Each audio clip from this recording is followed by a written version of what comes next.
Dirt Racing is available now. Download your copy today.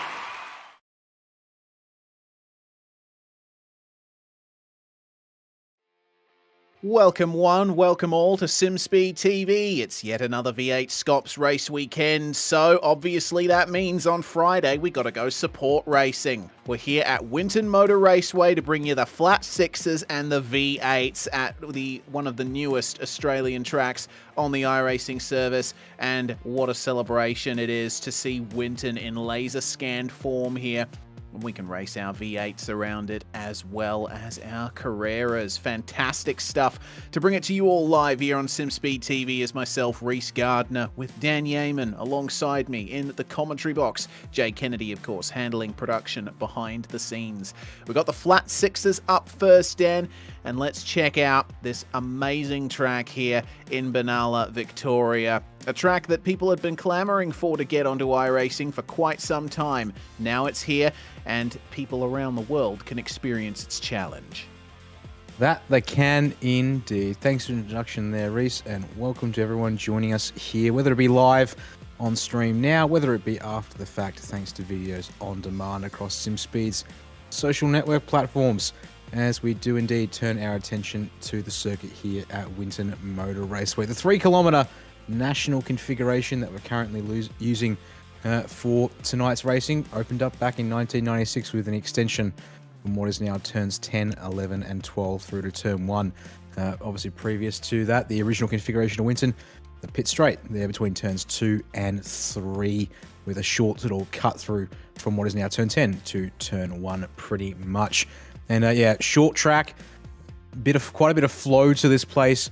And obviously quite slow up through turns 7, 8, and 9 as well.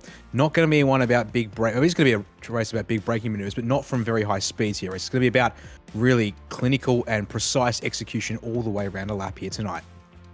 Indeed, this track doesn't give you any opportunities to rest. Maybe between turn 10 and 11 and turn 12 and turn 1, you can have a moment to just relax your mind and your body as you shift up through the gears, but everywhere else you are braking and turning constantly. You're working the pedals all the way around the lap here. And it's certainly a track that tests the driver's ability. Here's how the championship standings look coming into the 14th round of the flat sixes. Cameron Dance, 97 points ahead of Thomas Hinz. They are head-to-head for the drivers' championship here in the flat sixes. Daniel Cheney on his own a bit there in third at the moment, with Benjamin Faulkner even further behind, under threat from Simon Mazzomo there for fourth spot. Mazzomo was doing pretty well in the flat sixes a few events ago. He hasn't quite had the best of luck recently though, so he'll be hoping to claw some of those points back. Yeah, he sure would be hoping to indeed. And you can see there just a few drivers inside the top 10, and it is pretty close between them as well. Particularly there we saw Taylor Oakes and Liam Hall. They'll be scrapping it out. But for, I believe, that 6th and 7th place it is indeed. So, turning our attention to the format for tonight's action, 2 21-lap races, progressive grids between the two of them. We are time limited to 35 minutes, but we'll only get to those kind of time limit caps if we have multiple safety car interventions during both of the races tonight. And the drivers currently out on track in the midst of their 10-minute open qualifying session, which is just across the halfway mark here. So let's tune on in and see how these drivers are doing. But no two major surprises here. Matt Bowler here in the number 12 Porsche, now in resplendent in Evolution Racing Team colours.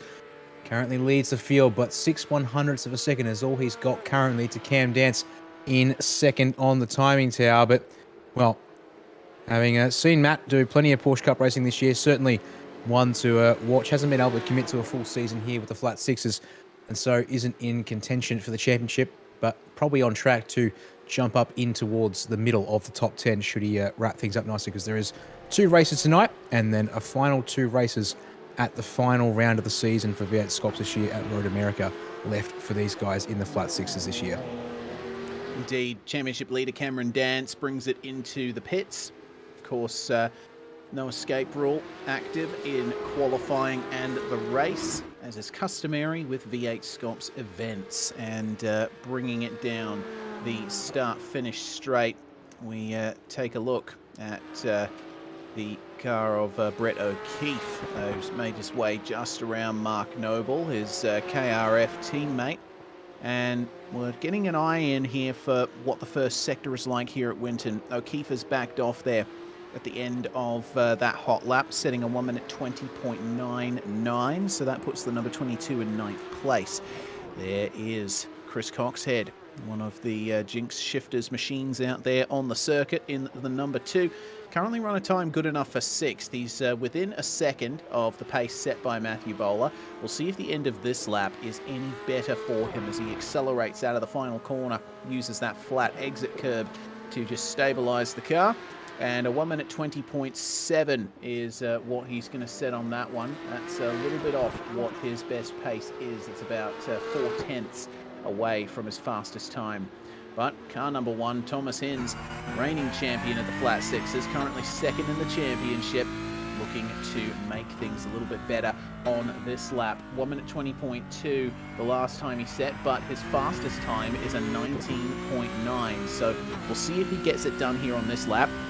And if we stay on board with him here through the last couple corners, we can see the pit entry here at Winton goes off to the left there out of the exit of the penultimate corner. So if you see a driver go a bit faster through the last turn, that usually means that they're going for the pits. Either that or they're making a mistake. Across the line, Hinz will come, and this is going to be a run on to another hot lap, I believe, because that was a bit off the pace that he had previously set, negotiating the first couple of turns here. Sometimes you want to use those curbs in turns 1 and 2, sometimes you don't, but you definitely want to stay away from the curbs here in turns 3 and 4. Indeed, you do. You can use the curbs actually quite nicely in the extra 3 and just through the flat 3. here at 4. But you're not wrong. That big raised apex curb at turn 3 is one to stay well clear of. Then through the double apex of 5 and 6, as we make our way up to the first of our hairpins. You can see Hinz not opting for any of the curb usage there. And we come into our first of the hairpins in turn 7. Really try and keep that car middle of the road of sorts. Does drift a little wide left. It does, of course, narrow the entry to turn 8 here, but this corner is all about compromise and set up for this final hairpin, turn 9. You can see try and keep it in. Try and get up on the exit curb without washing out too wide there. Seems to do an okay job of it here in the number 1. Has a PB, so sector 1 on this lap here. Races and brings it down through turn 10. You can see there another raised apex curb to steer clear of, but indeed a little loose on the exit there despite the flat curbs. That might just hurt him here in the last part of the lap. We'll see here. 2 90-degree right-handers to wrap up the lap, but getting these set up right and also making sure you hit the exit here without going too wide is crucial. You see all of the exit curb used from the number 1 of Hinz. To the line here will come Reese. Looking to see an improvement. Unfortunately, no. A 120.16 will not improve. And with the hard cutoff, thanks to the 2 races in the 1 server tonight for the iRacing Heat format, that is going to be his qualifying efforts complete. It is, and I think Matthew Bowler won't be able to get to the line in time either to finish his final lap. So Chris Coxhead is one of the drivers we're going to be focusing on here. Just a couple of corners to go for the driver of the number 2 in the Jinx Shifters machine. And looks like a nice clean run through the last couple of corners here. Avoid the apex curb, use all of the exit curb. That's the way to go in those last couple of turns at Winton. Across the line he will come, and that's a 1 minute 21.2. Not going to be happy with that. And Cameron Dance wasn't able to get a competitive time in there either. But Luke Swan improves right at the final second to take 5th. So, reminder of the format here. 2 21-lap races with a progressive grid. That means that the grid for race 2 will be set by the results of race 1. And here's how they're going to line up for that first race. Matthew Bowler running the fastest time. He's got pole position ahead of Cameron Dance, with Benjamin Faulkner and Thomas Hinz sharing the second row. Luke Swan putting the number 55 into 5th right at the pip, with Tyson Broad lining up alongside him in 6th. In 7th place, it's going to be Chris Coxhead. He's got Simon Mazzomo for company on the 4th row of the grid. And then we got Isaac Edwards and Brett O'Keefe rounding out the top 10. 11th and 12th are going to be Lindsay Hobbs and Stead Miller. The number 13 is going to go to Mark Noble there in the 63 machine. John Courtney lining up alongside him there in the number 65. In 14th place, Nathan Tregarthen and Anthony Green will round out the drivers to set a qualifying time for race number 1 tonight on that 8th row there, with Taylor Oakes number 17, or 17th on the grid, I should say, in the 313 machine. And then in behind race control, we've got the 122 of Shane Best. Looks like he might have had some connection problems during qualifying race, so I'm not sure if we'll get a chance to see him on track tonight. So expect 17, I think, indeed, all 17 otherwise on the grid so far. We have 5 drivers here on the Zoom wall tonight. Thomas Hinz there top left, Isaac Edwards centre top, Simon Mazzomo in top right, Cameron Dance bottom left and Matt Bowler on the bottom right of your screens here. So we'll be able to check in with these drivers across the course of the race. We're on our way towards the end of the grid countdown here, just about 20 seconds left, and well, almost time to get the action underway. Almost time indeed. I've been looking forward to this one for quite some time. Always enjoy watching races here at Winton. Series that you're behind, the AOG Porsche Cup, recently came here, and it was an absolutely chaotic but fun night of racing. Let's hope we have more of the same here in the V8SCOPS Flat Sixes. The revs rise. It's going to be Matthew Bowler, who will hope to be leading into turn 1. And we're away. And that's a pretty even start there between Bowler and Dance, but it looks like Bowler has a little bit more momentum. An excellent start, meanwhile, from Benjamin Faulkner. Thomas Hens loses 2 spots there into turn 1 as Tyson Broad goes straight on at turn 2, and he manages to get onto the racetrack without involving anyone else. Hensy's going to have the inside on him coming into turn 3. Oh, big lock-up for Luke Swan. That's a huge lock-up there, as Swan's collected the tyre bundle, and he's going to have to wait there to get back onto the racetrack. The rest of them managed to carry on, though. It is Bowler, Dance, and Faulkner, your top 3, with Hens a bit of a distance behind in 4th. We've got Chris Coxhead leading a big train of cars here. We've got Broad and Mazzomo, championship rivals in the AOG Porsche Cup, once again together on track in these cars. And then we've got Isaac Edwards, Brett O'Keefe, Stead Miller just getting a move done on Nathan Tregarthen in the second of our hairpins. Hobbs, Courtney, Green, Oakes, and Noble. And then we got Swan and Shane Best, who has taken to the racetrack here in the race session. So there we go. 18 cars did make it to take the start of the race. And yeah, how about that? Lap 1 almost complete, but a dramatic opening couple of corners there as we just see Tregarthen try and show the nose on Stead Miller, but he's not able to get up alongside. And actually compromises his run in. A little bit of a nudge there from Lindsay Hobbs through the final turn there. And you can see here, just trying to maybe think defensive into turn 1. Tregarthen, no, will swing back across as they come across the line. Fairly evenly spread out, it seems, at this part of the field to get lap number 2 underway. And everyone's through the first apex, or the first chicane there. This time, all good. Going to jump back on the replay thanks to Virtual Racing. So we have a look at the race start once again. In fact, a really good initial start there from Tyson Broad, getting up the inside of Thomas Hens, but Luke Swan's still there. And as a result, Broad far too overcommitted for the shallow entry he was taking down the middle of the road. But then, unexpectedly there, quite the unforced error from Luke Swan here, race into turn 3. Yeah, big lock-up on the way in and just couldn't get it slowed down on the gravel. And that is head on into the tyre bundles. So Swan carrying a bit of front end damage now, thanks to that. Not much though, has to be said. So he won't be too unhappy with that. He does have a lot of work to do though. As coming into the third last corner, Coxhead, Broad, and Mazzomo all fighting here over the 5th position. And into the penultimate corner they come. Mazzomo is he's used to battling with Tyson Broad this year. See how it works out for them here at Winton. That was a much better exit for Broad from the final corner though. So Mazzomo's not going to be able to fight him here into the first turn. But as we check out the run through here, both Broad and Mazzomo would be thinking, you know, we could get in front of Chris Coxhead here. Doesn't seem to be happening though. It's a very difficult track to pass at as Winton, and Cameron Dance certainly knows that. He probably isn't too worried about Benjamin Faulkner at this stage. He wouldn't be at this particular point in time. Has gapped ever so slightly. I think they were a little closer earlier on in the lap race, but Dance a little more confident through this sort of second sector here on the circuit. iRacing does divide this track into 4 sectors around the lap. They've just entered the 3rd of those sectors here on the exit of turn 8 up into turn 9. Then you can see Dance all the way over the curb there into the dirt on the way out of that 3rd hairpin. So pushing the limits a little bit per se, but gets it pulled up nicely for turn 10, this 90-degree left-hander, which then, of course, as it brings you back down the extension from the 1996 to this run up to our final couple of minutes. Oh, more trouble for Luke Swan now.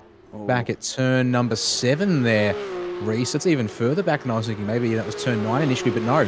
That's all the way back at the first of the 3 hairpins. So Luke Swan, unfortunately, I believe, all by himself. When that happened, we'll hopefully get a chance to confirm that in a little bit.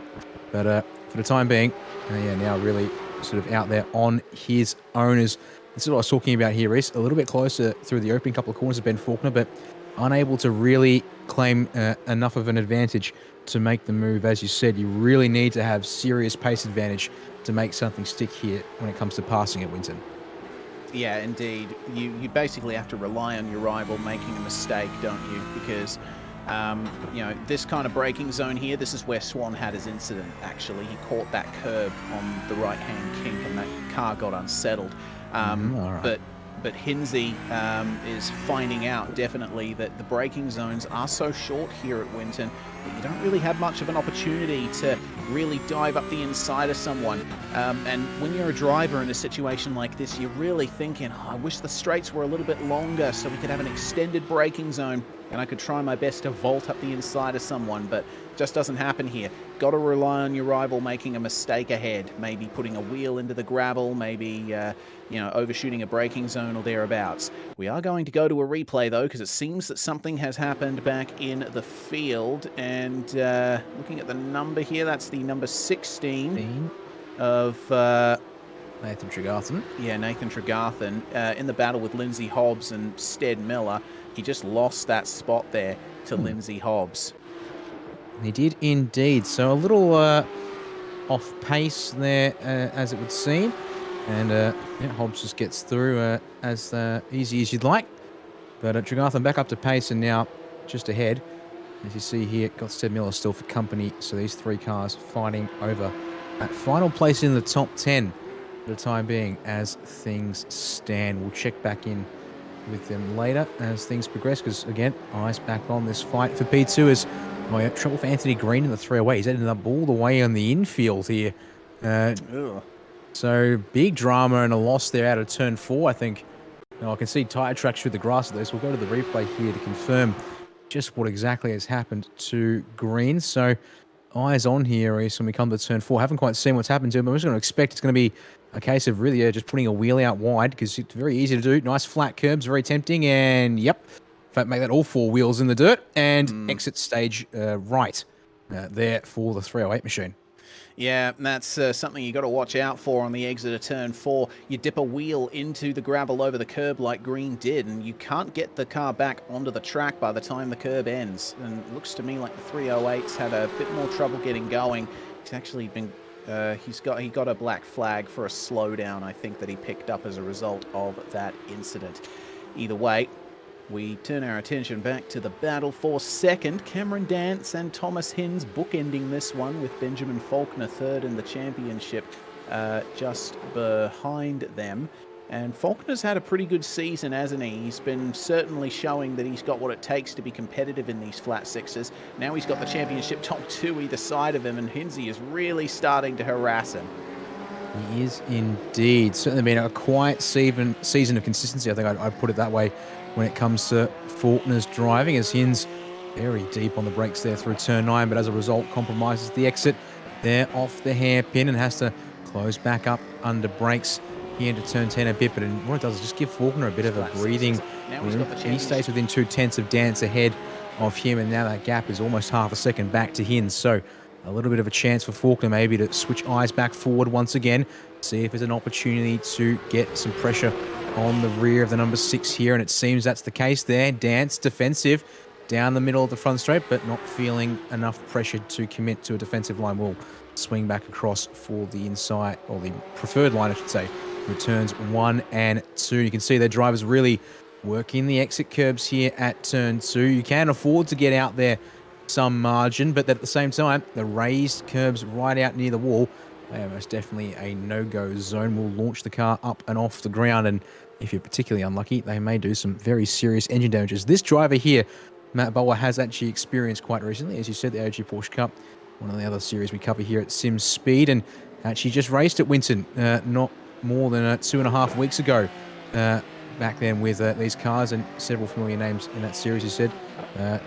Tyson Board and Simon Zomo fighting over a Pro-Am class championship that's going down to the wire in a couple of weeks as well. Trouble on track there for a couple of our drivers. The 22 of Brett O'Keefe seems to have gone around there in turn 6 and 7. Those curbs potentially catching out another one here tonight.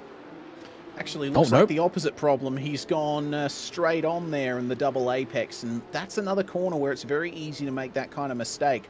You got to fire it in and use the camber of the road to stick to the inside, but O'Keefe, the front end, just wasn't working with him there, unfortunately.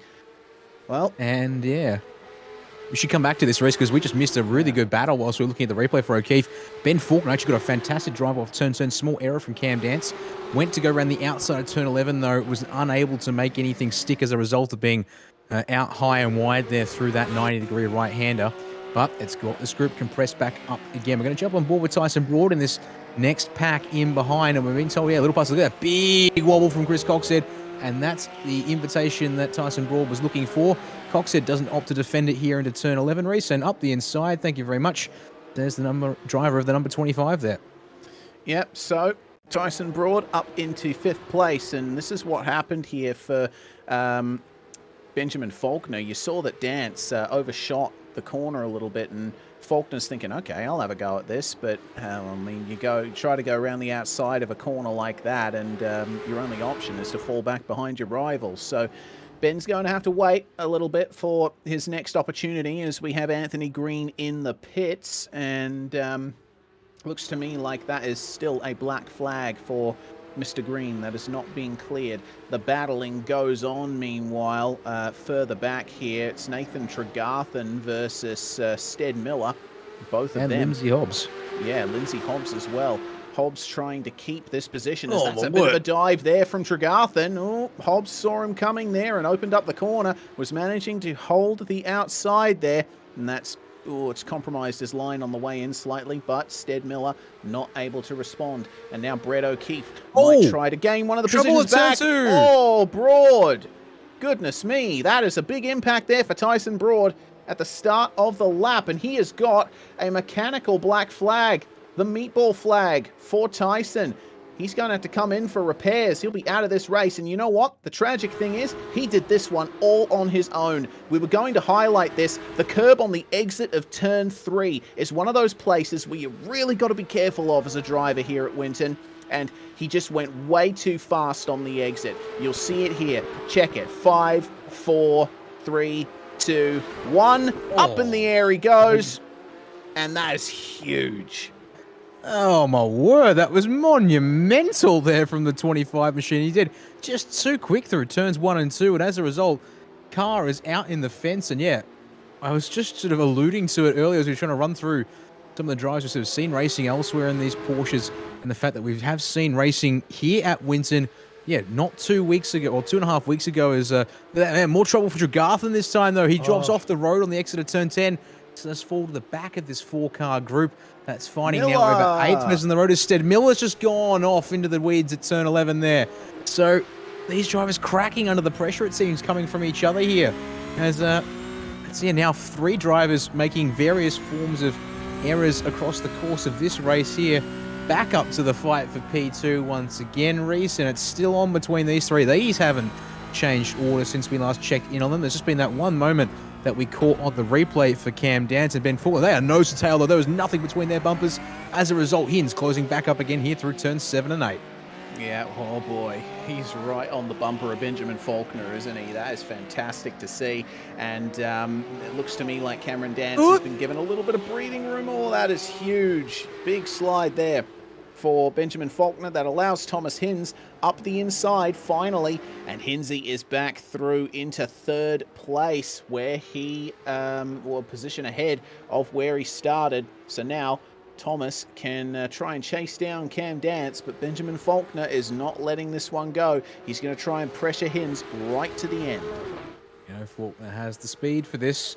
Just a question of whether they both have the speed to go and get back on the bumper of spin for Tregarthen. And more troubles for Nathan Tregarthen there. Looks like he was actually, pardon me, no.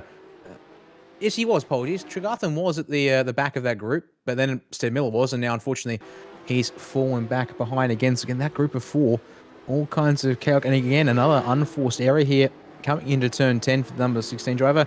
In too hot. Rears don't pull it up, and around they go. And parks it there, waits for Miller to go by, track clears, and back underway for the number 16. Taylor Oakes has gotten through as well in the 313 in the meantime. As we return to live pitches, and Well, while all the scrapping is happening, Matt Bower sitting pretty as your race leader, was comfortably at about 1 and a bit seconds in front. That has exploded in the past couple of laps to 7 seconds now as he brings it down through to turn 10. Just completely unpressured. Does have some traffic there. Looks like trouble for Luke Swan on the exit of turn 10. We'll see the 55 now go a lap down and join the group of cars. Well, pardon me, the other cars that are multiple laps down, currently in the pits. So Swan is still circulating and will finish 15th at this rate for race number 1. But yeah, there is zero pressure on the shoulders of Bowler now as we've crossed into the second half of this race here tonight as he gets lap 12 underway. It's a big shame for Luke Swan because we saw that epic qualifying performance from him right at the end to start in 5th, and the race has just gone as bad as it possibly can for him. Hopefully he has a better race too. But now Simon Mazzomo up into 6th place, as that looks like Shane Best having some problems there on the side of the circuit.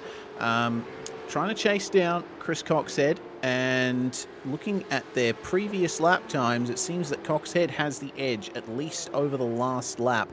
But yeah, and it looks like the story is the same when it comes to their best laps overall. Coxhead has about a 10th's worth of pace over Simon Mazzomo at the moment. So Mez is going to have to rely on a potential mistake from Chris here. But obviously Chris has been putting in the hard yards practicing for this one. We haven't seen a single mistake from him all night. No, he's been calm, quiet and consistent lap in, lap out so far. I guess don't curse things with the commentary so far, for all we know. Still, pardon me, it's only 9 laps to go here at the line for these guys as they come down the front stretch here. And indeed, pressure back on the man in P2. This time it's Thomas Hinz's turn to really try and turn the screws on Cam Dance. But Ben Faulkner is still just within a second there for P number 3. So watch out for him to potentially line up something here. Is, oh dear me, that was Swan, I think, just in the foreground for a moment there, dipping a wheel in the dirt. So really pushing along still in the 55 machine. As indeed, you've got Anthony Green and Shane Best who are back out on track circulating here in their cars, but unfortunately off the pace and damaged. Might be one we're going to have to watch out for here, because indeed, Chris Cox said it's his turn to come up on the back of Anthony Green. Thankfully, Anthony stepped aside at turn 7, so no major time lost there, I don't think, as we just check in there. Don't think Simon's only got a chance to really make any inroads there on the number 2 machine as they wind their way up through turns 7, 8 and 9 and make their way back on down to turn 10 once again. And I just think I noticed as well, whilst I was talking about these guys further on back, Thomas Hinz had a small moment out of turn 9, has dropped a bit of ground on Cameron Dance. Obviously still lined up nose to tail fairly evenly, but Ben Faulkner has been given half a chance to get his eye back in on the rear of the number 1 car. So we check out Isaac Edwards, currently sitting at P7 at the moment, keeping his nose clean in a bit of a quiet air all to himself at this stage though. Yeah, indeed. Well, Isaac has really come in leaps and bounds in the previous year. He's had some pretty solid performances in the AOG Porsche Cup, and I think his main strength has been staying out of trouble as of recent. He's managed to keep himself well clear of all of the drama that has happened in this race, and he is on course for a strong 7th place finish after starting 9th. So good on you, Isaac. Keep it going, and we'll see what you can do with 8 laps to go in this race. Battle for second not over by any stretch. Those guys just passing the lapped car of Luke Swan there. And the battle still ongoing for 5th between Chris Coxhead and Simon Mazzomo. And Mazzomo was actually a little faster on the previous lap, so he might be getting some mojo here.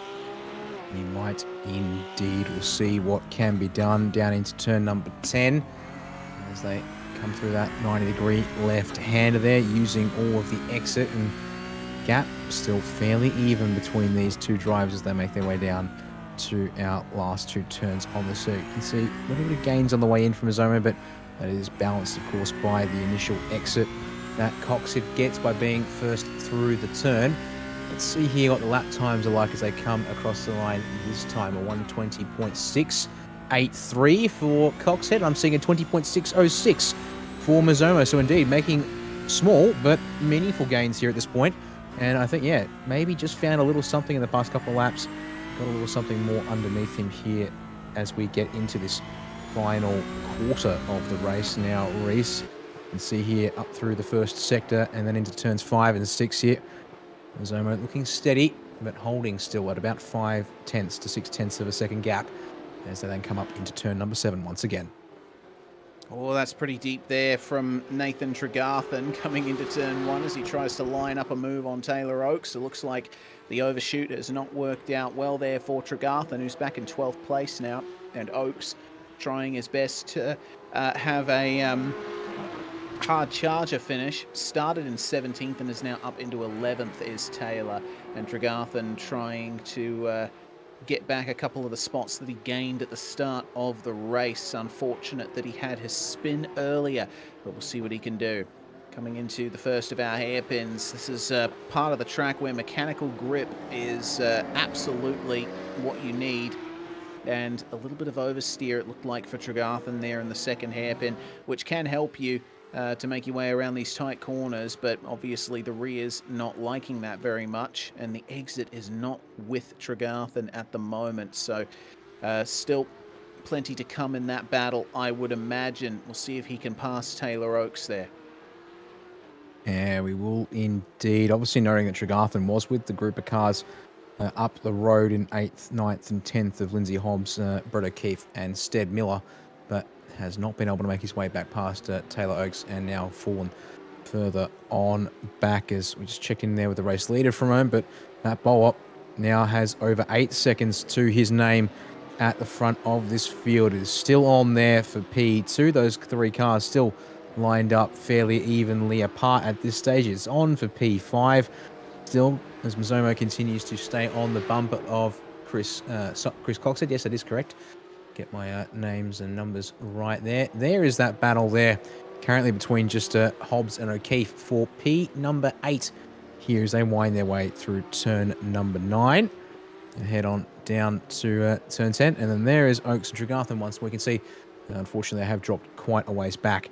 Stead Miller is now sort of on his own in between those 2 pairs now, holding on to the final place in the top 10 is the number 19 machine.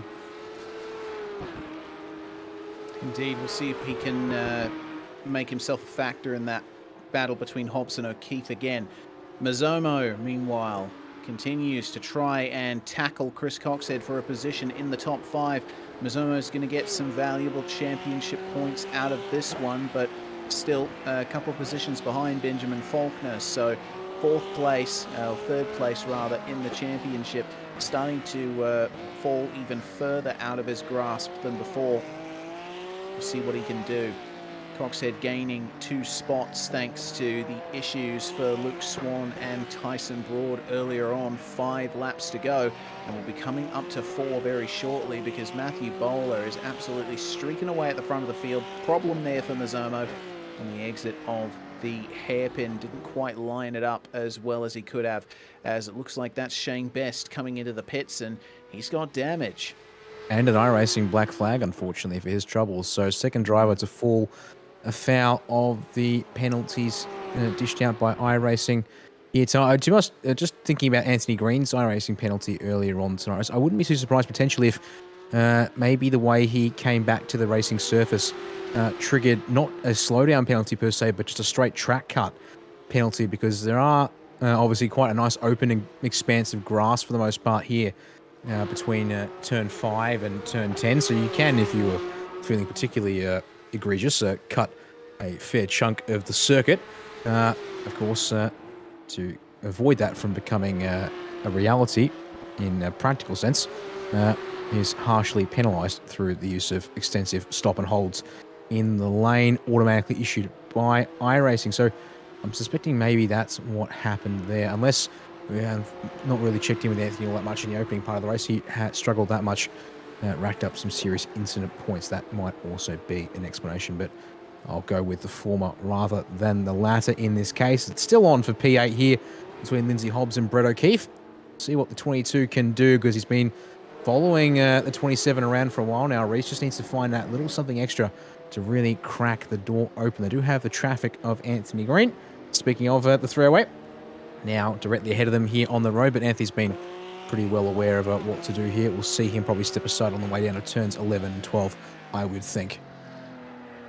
All right, well, we'll see as we ride on board with Green. He actually goes on the exit of turn 10 and pulls over to let that battling pair go. And now for Green... Oh, there it is! Oh, no, that is a big mistake there from Lindsay Hobbs. That allows Brett O'Keefe by into the final corner. So O'Keefe finally makes it into 8th. And that is how to pass at Winton in action. You wait for your rival to make a mistake and you pounce at the chance. Just pressure on pressure on pressure, and maybe Hobbs getting a little bit distracted by the fact there was traffic to deal with there and not thinking about the brake markers as he needed to. But, well, he'll have a chance. 3 laps worth of chances still to have a go again to get that place back, and he's certainly working it over. We'll check back in with him in a little bit because it's again on for P11. Taylor Oakes continuing to defend from Nathan Tregarthen. Tregarthen definitely looking stronger on the way into the corners, willing to brake later, but as a result has to check himself and not run into the rear of the 313 machine. That's a little wide from Oakes here through turns 5 and 6. That could be vulnerable. No, Tregarthen not able to commit. But then Oakes also defending through turn 7 here, Reese. But now option for a switchback here if the line is good. Almost thinks about the outside for turn 8 to get the inside for turn 9 here. That's not going to work though, so they will stay as they are. But you can see here now, really desperate to try and get the best exit everywhere he can as the 313 continues to defend that place. That he does. Unfortunately for Tregarthen, he hasn't quite been able to get the momentum he needs, and he might have overshot turn 10 a little bit there, which makes the gap extend just a little bit between them. Hello. Oh dear, that's a problem for Thomas Hinz. He was running in 3rd place, but now he's involved himself in the battle between Coxhead and Mazomo for this battle is now for 4th. So we'll get a virtual racing school replay and we will check out what happened to Thomas Hinz here. Exit of turn 4 looked okay. What about turn 5? Did he go a bit too deep into here? Yes, he did. The front end just lost all grip, and then it's a big, long lawn mowing trip through the grass. Yep, indeed. Just unable to get it to pull or to turn in. As you said there, does get back on the track without any fuss, but yeah, now turn that 2-way fight for P5 into potentially a 3-way fight for P4, but it's going to mean that Coxhead and Mazomo are going to have to really pull some magic out of the hat as they come across the line. The white flag is in the hands of Barney because your race leader, Matt Bowler, is now a long way up the road, it feels like. That's just, 15 seconds from Hinz here in P4 up to Bowler at the front. And, well, that's quite a substantial chunk of the lap around here. It's almost, I'd say, about 20% of the lap distance, lap time, I'd say. But it looks like these 3 are going to probably stay as they are. Let's see here, though, through turn 5. That's deep from Hinz again. He's using the track limits, but he's just able to get it pulled up. But again, a little, well, not as tight through turn number 6, I should say. And if he keeps this up, is he overworked the front somehow, as well as really struggling with the rears too, because Coxhead now all of a sudden here through these last couple of twisting turns here, if you can get a good run, options on for turn 11, I dare suggest, but no, big slide from the rear of the number 2. I think they will stay as they are, but back to the front of the field we shall come, because your race leader, Matt Bowler, rounds the final 2 turns. Actually decides to take a quick moment here to check something down on the phone, I would think. Across the line he will come. Race number 1, the win is his, and well, can't get much more dominant than that in a 21 lap event as he's deciding to give us a moment there. Attaboy, Matt. Cam Dance will bring it home in P2. Ben Faulkner will round out your podium as your top 6 make their way across the line in short order there. Yeah, a little bit of smoke or dust there through the hairpins. Something must have happened, and something's definitely happened there to Tregarthen. He's completely lost control of the front tyres under brakes, and big lockups there for him. So I think Taylor Oakes is going to be safe for 11th for the time being. Yeah, Tregarthen's just too far back. These are the last 2 positions on the lead lap, by the way. So after these guys finish, there won't be much more. And once again, another lock-up from Tregarthen. He's just having so many issues there. But Taylor Oakes will come home to finish in 11th place. And that is 6 spots gained for the 3-1-3. He'll be happy with that one. And it puts him in pretty good stead for the grid of race 2. So with everyone now finished... Oh, there we go. Now, how's that, Dan? From Matthew Bowler. Fantastic I'll certainly take it. He's wearing my team shirt, so thank you, Matt. Appreciate the message there. Next time I'll have to remember to make sure my Bowler Media shirt is ready and available for one of these broadcasts then in that case. But let's walk you through the top 10 here real quick. We've got a 1-minute warm-up before we go to the grid for race 2. But indeed, Matthew Bowler, 10.5 seconds clear at the end of the race there from Cam Dance, who, despite the pressure, able to hold on in the end, somewhat comfortable, nearly 2 seconds back to Ben Faulkner in P3. Thomas Hinz able to scrape by for P4 there. It would seem small error from him, a little costly in the time scheme of things, just ahead of Chris Cox and his teammate there in P5, who was able to slightly gap Simon Zoma there towards the end in P6. We said there, Isaac Edwards back in P7, bit of a quiet one there and a bit of a lonely one, it would seem, based on the numbers deltas there. Brett O'Keefe brings it home in P8 with the 22 machine, able to get past Lindsay Hobbs. Some errors from him as well at the end of that one there. Be one to watch out for if we see the same kind of issues with pressure in race number 2. Reese, I would suggest. Steady Miller brings it home to round out your top 10 there in the number 19 machine. Final finishes on the lead lap were Taylor Oakes, Nathan Tregarthen, and Mark Noble. They're actually sneaking by on the lead lap as well there in 13th place. And then John Courtney, Luke Swan finishing but 1 lap down. Anthony Green finishing 2 laps down.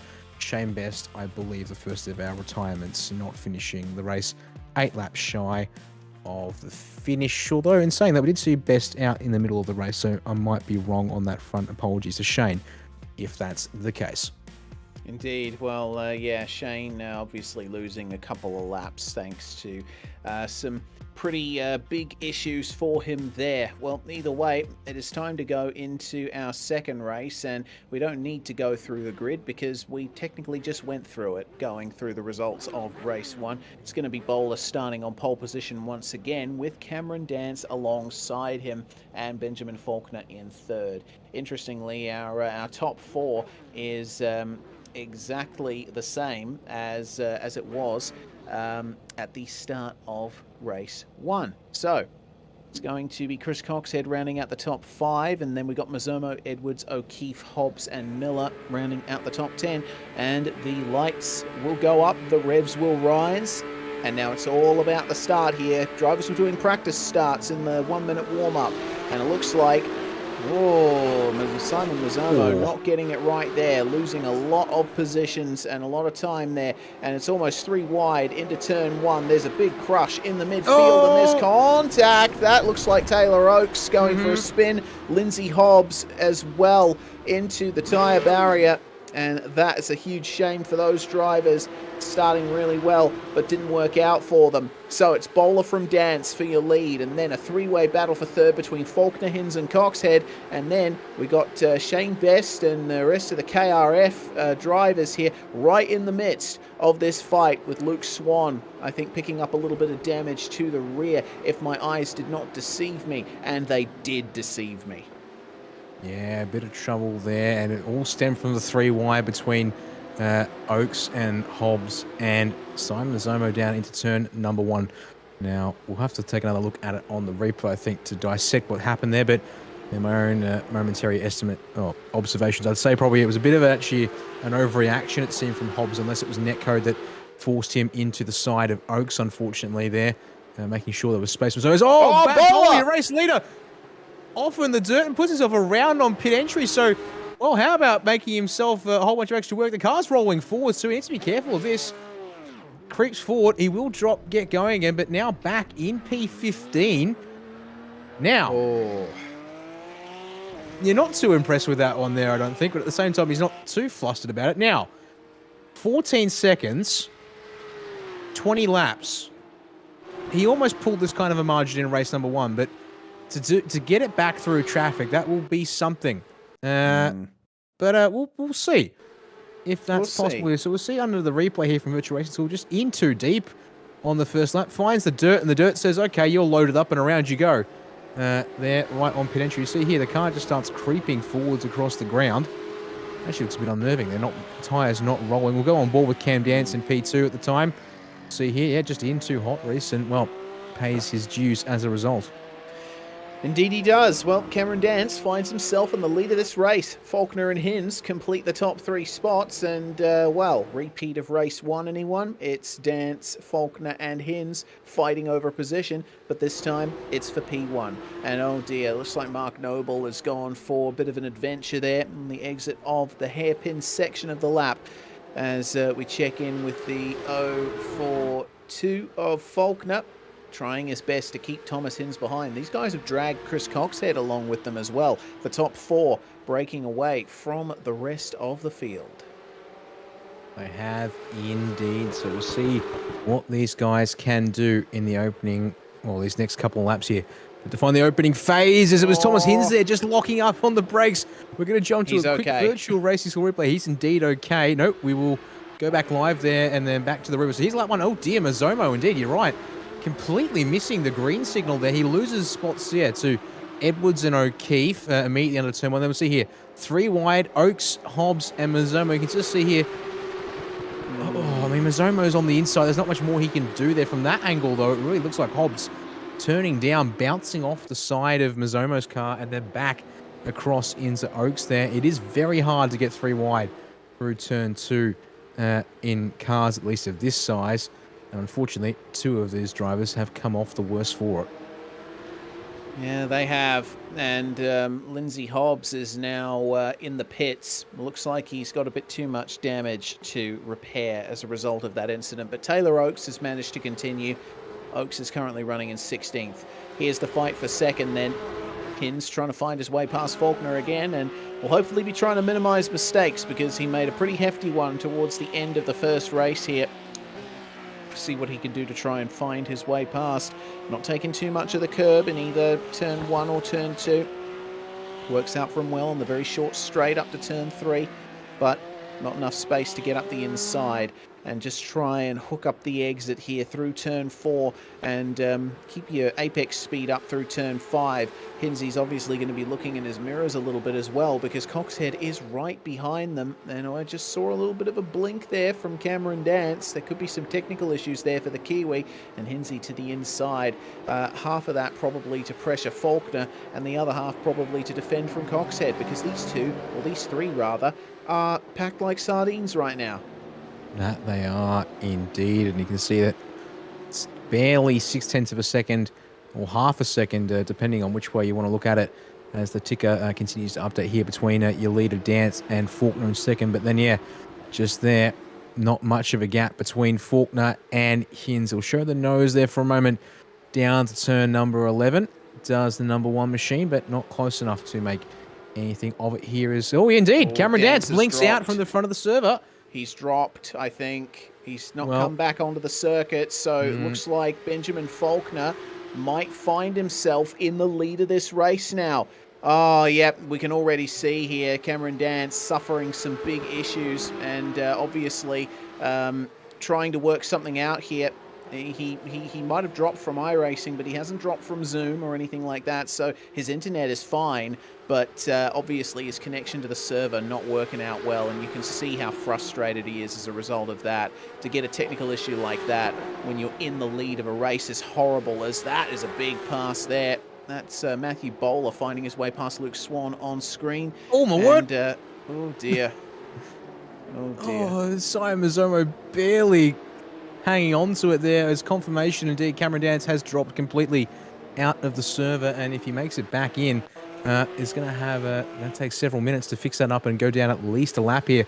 It's going to jump to a Virtual Racing School replay here. So it's Simon Mazomo, Brett O'Keefe, and Tyson Boyce here. Bad run out of turn 4 or Mazomo. It actually stalls up O'Keefe, so broad fires through here at the start of turn 5, but then up on the curb at the second part of turn 5, over the curb on the inside of turn 6 for the 551, and by some miracle, it would almost have seemed there. Reese, you can see, just hangs onto it as you see that. The tiniest bit wide there at turn 4. sets up this entire chain here, not only for the 551, but also what was going on behind us. Yep, too much over that curb there, completely past it there, and just barely, but it counts. Hangs onto the car through turns 6 and 7. Yeah, that he does. Well, Mazomo and Broad together on track. Story of 2022 as far as I'm concerned. It's been a great drive from Tyson Broad to try and get himself up to that position, and now we'll keep our eyes peeled to see if there are any other big moves. There's currently about 9/10 of a second between the two of these guys, but Tyson Broad has been looking rather quick. He's been running consistently 2 to 3 tenths faster than Simon Mazomo over the previous laps, so we'll see what he can do to find a way past. It's always difficult here at Winton. Big news, Cameron Dance is back out onto the circuit. He is reconnected to the server and he's just exited the pit lane, but he's all the way down in 17th and a lap down. Yeah, he'll need some very good fortunes to get back into the swing of things, unfortunately, there. So actually, they're going to try and go for the keyboard there on the way down towards turn 5. I think it's yet long left-hand input there on the wheel. And then back to the right for a moment. And with the way that steering wheel is fighting. So indeed, there we go, confirmation. As we quickly bring up the number 6 there. It was indeed at turns 5 and onwards. We'll check back in with him as the race goes on, but well, given it's a sprint race, unfortunately there is basically no way back unless a wave around under a safety car is granted. We'll check in with him later because yeah, it's on between now your top 2 in this server. Hins! A little wide through 5. You're not wrong. Yeah, able to keep it on the black stuff this time, which doesn't cost him too much time. But I was just going to say, actually, compared to these two here at the very front, they have dropped Chris Coxhead, Hins' teammate, ever so slightly there. Gap now at about 2 seconds from your leader, Faulkner, to Coxhead in P3. Is getting a little ambitious, perhaps, on lap 7 here is the driver of the number 1. I think it is critical to note. This is a golden ticket for Thomas Hins. There are no drop rounds in the series, but came into tonight barely 100 points behind Cameron Dance. Actually, 97 was your precise number for this one. And, well, with the drop like that, even though Dance is back in the server, he'll lose quite a few points compared to Hins finishing up here in P2. This is a really good chance to basically bring it all the way down to the wire with the final round of 2 races to come at the end of November, I should say, here. As on the replay we go, as more trouble for Nathan Tregarthen. That time, a solid 4-wheel drift through into turn 10.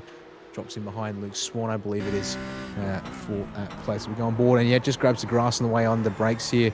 Reese, thankfully, the rear end doesn't kick out. He's able to get it mostly going in the direction he'd want. Yeah, indeed. Definitely could have been worse there for Tregarthen, but man, he is having some trouble as we go back to live pictures. Immediately out into the grass and losing another spot there. And actually, I don't know if that was for position. We'll keep an eye on Matthew Bowler, by the way. Currently in 8th and sliding up the inside of Isaac Edwards. A little bit of a lock-up on the way through as well. That offers half an opportunity for Stead Miller to get by, who Bowler just passed.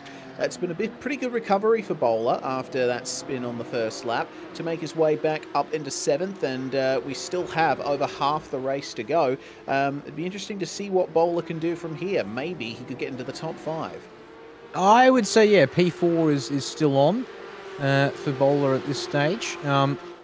He could potentially have a crack at the race leaders again, but he now needs something to the tune of a second a lap. So that's only realistically happening if Coxhead, Faulkner and Hins go at it proper and start fighting for those spots. And I think they're both well aware that patience is a virtue that will need to be carefully exploited here in this second race if they want things to go their way tonight. Just checked in there for a moment with Isaac Edwards having been passed by Bowler. Now has Stead Miller looking to try and apply the pressure, but immediately at the moment I'm talking about how patience would be critical here between your top 2. Faulkner wide at turn 7. The door's open on the ins. Outside of turn 8 for Hins. He's going to hang it round the outside of 8. That turns to the inside of 9.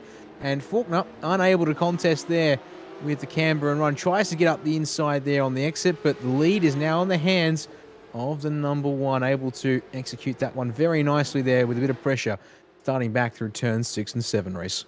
And that's a rare smile on the face of Thomas Hinz, and so he should be happy with that one. Definitely took that opportunistic move and took advantage of Faulkner's mistake, and looks like there's a bit of a problem there for Brett O'Keefe, and that has allowed Matthew Bowler by and into 6th place. There's some clear air ahead now for Bowler, and he can use that to jet up to the back of the battling pair of Tyson Broad and Simon Mazzomo, who are now a second apart from each other on the track. This has become a very interesting battle for 8th here. Edwards, Miller and Swan. Luke has definitely worked things out there in the number 55 after having a very torrid race 1. It's gone a bit better for him in race 2. Up into 10th now after starting back in 15th place. Miller with a bit of an early turn in there for turn 4. That's perfectly fine though. You can easily sacrifice that turn to make sure that you run onto this little stretch here into turn 5 is just fine. Well, now we'll have to start thinking about the end phase of this race. Has something gone wrong? Yeah, Shane Best just almost did what Tyson Broad did, sands the car completely up on the nose and just hung on to the car as it came back down onto the ground on the exit of turn 2 there. It nearly took Taylor Oakes with him here. We're going to see it on a slow motion replay from Virtual Racing School here. See wide and bumping once, bumping twice. 2 wheels up on the fence on the outside as it comes back down solidly into the outside concrete there, and Best struggling to get that one back. If we just keep the second one rolling here a little bit longer if we can, because watch how close Taylor Oakes behind comes to collecting the slightly out of control Best here. So you keep bump, and... Oh God, this race, this whole night has been giving me the heebie-jeebies so far. There's been a lot of near misses, and there's probably more to come with the V8s category still to race here tonight. Remember to stay with us here on SimSpeed TV to catch 2 Australian touring car races around this very same circuit. Well, the leaders have been far away from that kind of drama. Hinz and Faulkner, your top 2. Coxhead, Mazzomo and Broad will round out your top 5. And we have the hard-charging Matthew Bowler making his way through here. His last lap, Bowler, was a 1 minute 19.9.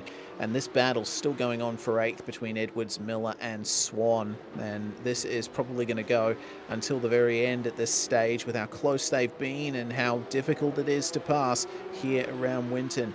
But furthering my point about Bowler's pace, 1 minute 19.963 was the last lap for him.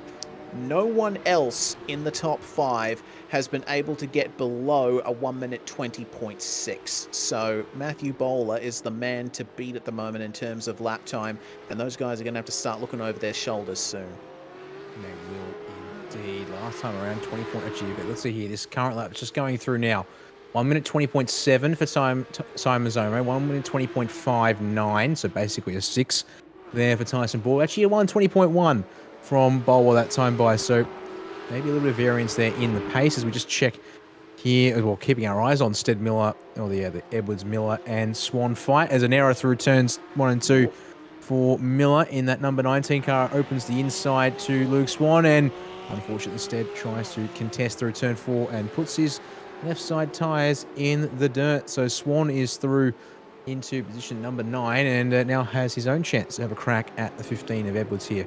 And actually very strong under brakes in comparison. We do know, obviously, yeah, we said from that qualifying run there at the start of the broadcast night, Luke Swan clearly has decent pace when it comes to one lap around here. Just got to make sure you continue to convert lap in, lap out. But it's going to be interesting here. I reckon he's going to see something up here at turn 10. Looking outside for now. Nope.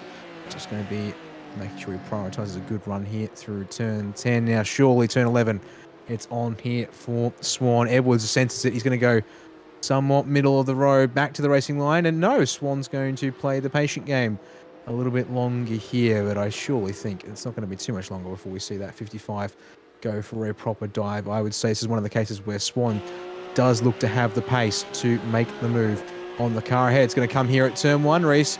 This is not quite what I call the braking zone that you'd normally take it, but up the inside here will go. Edwards tries to hang on, but nope, he's cleared through turn 2, and another place gained for the 55. And there's the problem for Isaac. If he gets past in the chicane, then he's under threat again coming into turn 3. But Stead Miller not able to find his way through that time around. But either way, Isaac's going to have to get back into a rhythm here and try and keep Miller behind him. Well, now we move through into our 13th, coming on to 14th lap, and Miller still trying to get up the inside of Edwards there at the slowest corner on the track. One of them at least. I believe this right-hander that they're coming through right now is the slowest corner on the track.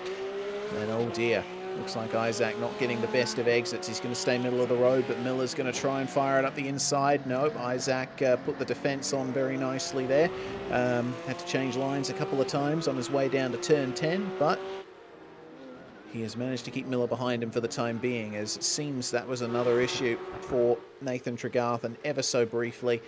Benjamin Faulkner, meanwhile, keeping Thomas Hinz honest. Of the two of them, Benjamin Faulkner has the faster best lap, personal best, but over the last lap, Faulkner was 0.02 of a second, maybe a little less, faster than Thomas Hinz. So Hinzy is not out of the woods, and Faulkner is having a really good race here. He definitely is in that 042 machine. And I think this is one of those cases where, again, just here every round, banking points as he can. And when things don't quite go the way for some of the others here in the series, he is more than happy and ready to collect his due. And this is why he's currently sitting 3rd place in the championship. In fact, completely disappears for a moment there in behind number 1 of Hinz as they make their way down to turn number 11 and 12 here. And inside 0.4 of a second. We'll need to be closer, as we've seen in this race. And unfortunately, they are so evenly matched at this point. It is going to come down to an error from Hinz to see that lead change hands. He does pick up almost another 1/10 of a second, does Faulkner there in 2nd place on your race leader. And you can see a lot more confident and comfortable with the curb usage there through the opening chicane. Doesn't fully convert into anything substantial, it seems, but maybe telling here, we have seen Faulkner in race 1 too, and come think of it, did look a little bit quicker through the opening sector. Doesn't quite translate though here as we get into this more high-speed flowing section, as we're looking at the timing tower on the left of the screen as well. Yeah, and keep an eye on the 6th driver down in that timing tower, Matthew Bowler, because it's 8 laps to go now, 7, and Matthew Bowler is currently 9 seconds behind the leader. So if Hinz and Faulkner start to battle with each other, go side by side, cost themselves a second or so over the course of a lap, then that's going to be Bowler in with a shot at potentially getting the win. There's going to have to be some pretty dramatic happenings for him to really have a chance at getting the lead, but he's still rounding up the drivers ahead at quite a margin per lap. He took 7/10 out of Tyson Broad on the previous lap, and there's only 1.5 seconds between them. So check back at this spot in 2 laps time, and we might see Bowler trying to go up the inside of Broad. Yeah, I would suspect P5, and well, I think realistically P4 might be even a little bit of a challenge just by virtue of the fact that pace consistency of Osama Zomo versus Tyson Broad has been well and truly in the hands of the 551. There's more troubles for Nathan Tregarthen, unfortunately, there. The number 16 going around at turn 7. Wouldn't be surprised if it's another victim of the curbs through turns 5 and 6, and it actually puts him now within range of going a lap down on your lead, as you can see here, coming up into turn 7 just now. And once again, staying at around that half-second margin between your top 2. Chris Coxhead shadowing at 3 seconds back still and keeping steady there for P3 at this stage. And it's only 2 seconds back from Coxhead to Simon Zomo, so all reasonably equally spaced. And yeah, once again, another half-second for Matt Bowler on Tyson Broad. But unfortunately, barely any quicker than Thomas Hinz in the race lead. So that pace we saw from Bowler early on, once he was in clear air in P6, unfortunately hasn't been able to provide that consistently throughout the stint. Conditions are nice, but still warm, and these cars certainly built for sprint racing, so they will eat the tyres if you do give them that option, and that would seem to be the case for the driver of number 12. So we'll need a safety car intervention, which obviously increasingly unlikely here in the dying stages to see much more than P4, I would think. And yeah, I'm still thinking at this point that might now even be a solid stretch here, Reese. Yeah, it seems that Bowler has just not been able to jet up to the back like he has, and that was a slight mistake from Hinz there, coming out of turn 4, but Hinsey is still eyes forward and still trying to rag the living daylights out of that number 1 car, as that's a lockup, I think, for Faulkner. Either that or he turned in a bit early. Yeah, both of them locking up there. So they are pushing very hard here towards the end of the race. We are going to have 4 laps to go when they cross the line next. And Chris Coxhead still holding on to 3rd.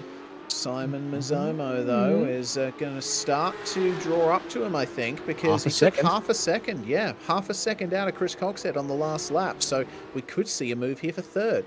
It's going to have to come right at the end of the race. And, well, yeah, that lap from Coxhead, quite an anomaly, I would suggest, at about a second off of his personal best and about half a second off to the consistent rhythm that I'm pretty sure I've seen Coxhead in so far in this one here. But Zomo is certainly still pushing. You see here the time deltas being, yeah, fairly consistently making gains. And then, yeah, big, solid, near half-second gain there on that previous lap. And on this one yep, they've gone back to being basically even once again with... Oh, Tyson Board again in the background! Oh, no, not again. Oh, dear. How much damage has he taken from that? Well, it's definitely a heavy scrape to the side of the car. And looks like Bowler's had an issue as well. Oh, no. Matthew Bowler just had a lock-up and went straight on at turn 3. I think he was reacting to the issue for Tyson Broad. So this replay, all we really need to do is queue up what happened in race 1, and it'll be exactly the same thing. We'll check it out here on the replay. Boop! Jets the curb, and Matthew Bowler, reacting to this, goes around Tyson Broad, but that unsettles the front end on the way into the braking zone for turn 4, so he thinks, okay, I'm just going to go off in sympathy here. Yeah, and then he went off again at turn 5. Oh. So yeah. He's dropped even further back from the number 25 machine, and, well, he's going to have to work back into that gap here with 3 to go at the line. It's on between Brett O'Keefe and Luke Swan here for P7. Just in the background, a shot. These two drivers, well dropped by Matt Bowler as Luke Swan, unfortunately, commits to the throttle on the exit of turn 10, and around he goes there in number 55 machine. Finds the grass as trouble for Tyson Broad. Oh. Yes. Trouble back there with Anthony Green, and I believe it would have been Taylor Oakes that he was fighting with, as you see here, up the inside of turn 1, around the outside of turn 2. That was odd on the start-finish straight. Yeah, there is some problems there for Anthony Green. Tyson Broad's car. Let's go I think there's something wrong with Tyson Broad's car. He was way down a straight line speed, and Bowler just cleaned him up in the rear down the front stretch. This is what happened to Green. Oh, that is some pretty heavy contact, but looks like I think that might have been Taylor Oakes that he made contact. No, it was Cam Dance. Cam Dance would have come off second best as a result of that, but apparently Anthony Green was spinning himself there. Dance, though, has gained some damage around the outside. So, 2 laps to go now when they come across the line. Thomas Hinz leads by 0.6 of a second over Benjamin Faulkner. And these two have been the class of the field ever since Cameron Dance had his disconnect issues and Matthew Bowler had his spinning issues. And what can Faulkner do from here? There's only 2 laps to go. I think the thing he's going to have to just hope for is a mistake from Thomas Hinz and that he'll be able to keep it consistent. Yeah, I really do think you can see he gets strong through the first 3 turns, but then it really looks as though through turn 4, he's just not able to maximize the road. As, oh my word, Matthew Bowler! Oh God, it has all gone wrong for our race 1 winner. He started the night as a hero, and now he's not even a 0. He's -5 or something. Let's see what on earth went wrong for him there. We're getting a good view of the under tray of the Porsche 911 GT3R, and he's going to try and get that thing spinned around, but the tyres are only going to be gripping in a circular fashion on one end of the car. So I would expect that this is your typical exit of turn 2 incident at Winton into the... Oh, my word. He wasn't even going to go across the curb. He just went straight into the wall. That tops his incident that we saw here in the AOG Porsche Cup It does. 2 weeks ago. So, that's quite something. You're on board with the number 12 here. So, nice run through turn 1. And he just plows through turn 2 and actually tries to gather the steering up, and as a result, snaps into the fence. And, well, yeah, that makes for quite the impressive-looking onboard shot there as Did a little Pasco, pirouette Tyson on the Ward, rear wing and end Brett plate. O'Keefe. And on the zoom feed, he's not looking too impressed with himself. And yeah, smile for the camera, Matt. I've also got a message for you in Zoom. I hope you're watching this at some point afterwards because, yeah, well, unfortunately, I can't give you the attention that you probably want. As it's the final lap of the race now between, for your race leaders, I should say, as they come around turns 7 and 8. And unfortunately for Ben Faulkner, the gap is still the same as they head down past turn number 9. So it's going to have to be one big error from the number 1 of Thomas Hinz as round turn 10. And he did indeed get the message. Lovely. Appreciate it, Matt. Oh, dear. All right. Okay. Two turns to go here for your race leaders. Let's get back to them, Reece, and we can give Thomas Hinz the checkered flag that I believe he has now deserved here for race number 2. Indeed. Thomas Hinz is going to come home with victory in race 2 of the flat sixes here at Winton, and Benjamin Faulkner will come home in second. A very welcome finish for both of those drivers, and Chris Coxhead is going to round out the podium here. Pretty fantastic performance there from all of our top 3, and Hinzy, of course, looking very excited to have just taken a race win.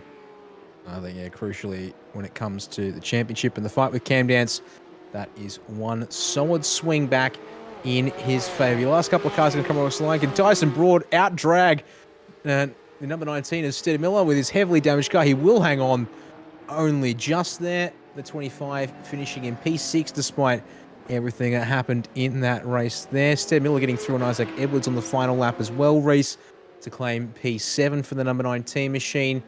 Leaves just a couple of cars left out on track here. The Mark Noble first car a lap down on my end to come home in P11. It's Taylor Oakes who will be the last car on the lead lap, according to my timing, to bring it round and take the checkered flag there in the 313 with Cameron Dance, an ever-present and ever enthusiastic shadow there, it would seem, down the front stretch, willing to burn up the rears there a little bit. And that should do us for everyone in the results for that one there.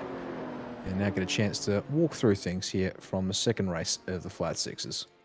Indeed we will. So, it was Thomas Hinz by 0.6 of a second, and Faulkner and Coxhead round out your podium. Mazzomo comes home in 4th. That'll be very welcome points for him as Brett O'Keefe comes home to round out the top 5. Much better race for him that time around. Tyson Broad gaining 12 spots. It could have been more if he hadn't had his big, huge incident coming out of turn 2 once again. Stead Miller comes home in 7th with Isaac Edwards finishing a solid 8th. And then we got Luke Swan and Taylor Oakes rounding out the top 10. All of those cars finishing on the lead lap. He was indeed. P11 tonight's going to go there to Mark Noble in the 63 machine. Ahead of John Courtney in P12, and I should know indeed there, actually Mark Noble. Yes, that is correct, yep, for last car on the lead lap there. So pardon me there. Does sneak through on that lead lap, so apologies there to Mark once again. Getting tripped up by, well, my timing getting tripped up there at the end of the race. John Courtney, therefore the first car a lap down in P12 there. Joined by Shane Best and Anthony Green there in 13th and 14th. And also Cameron Dance in 15th place, able to stay just the one lap down despite disconnecting from the server and having to reconnect entirely as well. Matt Bowler, who retires there 2 laps short of the end with that rather spectacular wreck. And then it's Nathan Tregarthen and Lindsay Hobbs, your 2 retirements from the second race tonight, 6 laps short of the finish. And that is your 18 drivers here tonight, all signed, sealed, and delivered for the flat sixes. We'll see them back in action in November for the final round of the V8SCOPS Championship here in 2022 on Friday the 25th and Saturday the 26th of November when the circus heads to Road America for that final round. But we'll see the V8s who are coming up next year on SimSpeed TV I'll be back in a couple of weeks' time when we head to Sandown. But let's take a quick break here at SimSpeed TV, and we'll be back with the coverage of the V8s from Winton.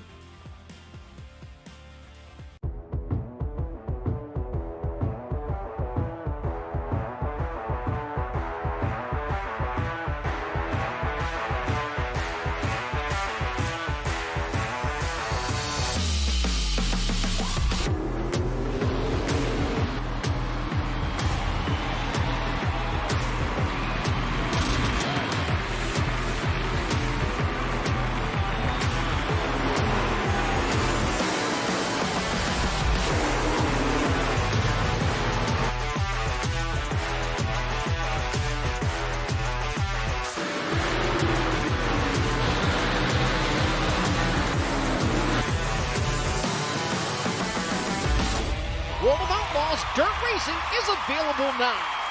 Download your copy today. What does it take to win? Is it something you're born with? Is it the grind? Every day. Gear up. Do battle. For the 10,000th time. Or is it pushing to your absolute limits? To be faster. Always faster. Insanely precise.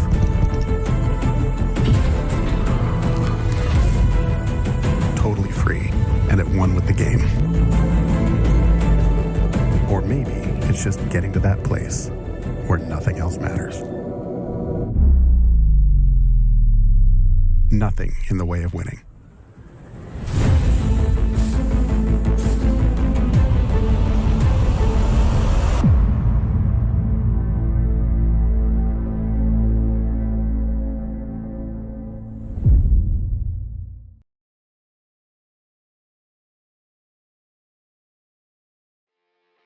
You're watching SimSpeed TV, just wrapped up coverage of the flat sixes here, and we'll be moving on into the V8s very shortly for the 14th event of this championship season.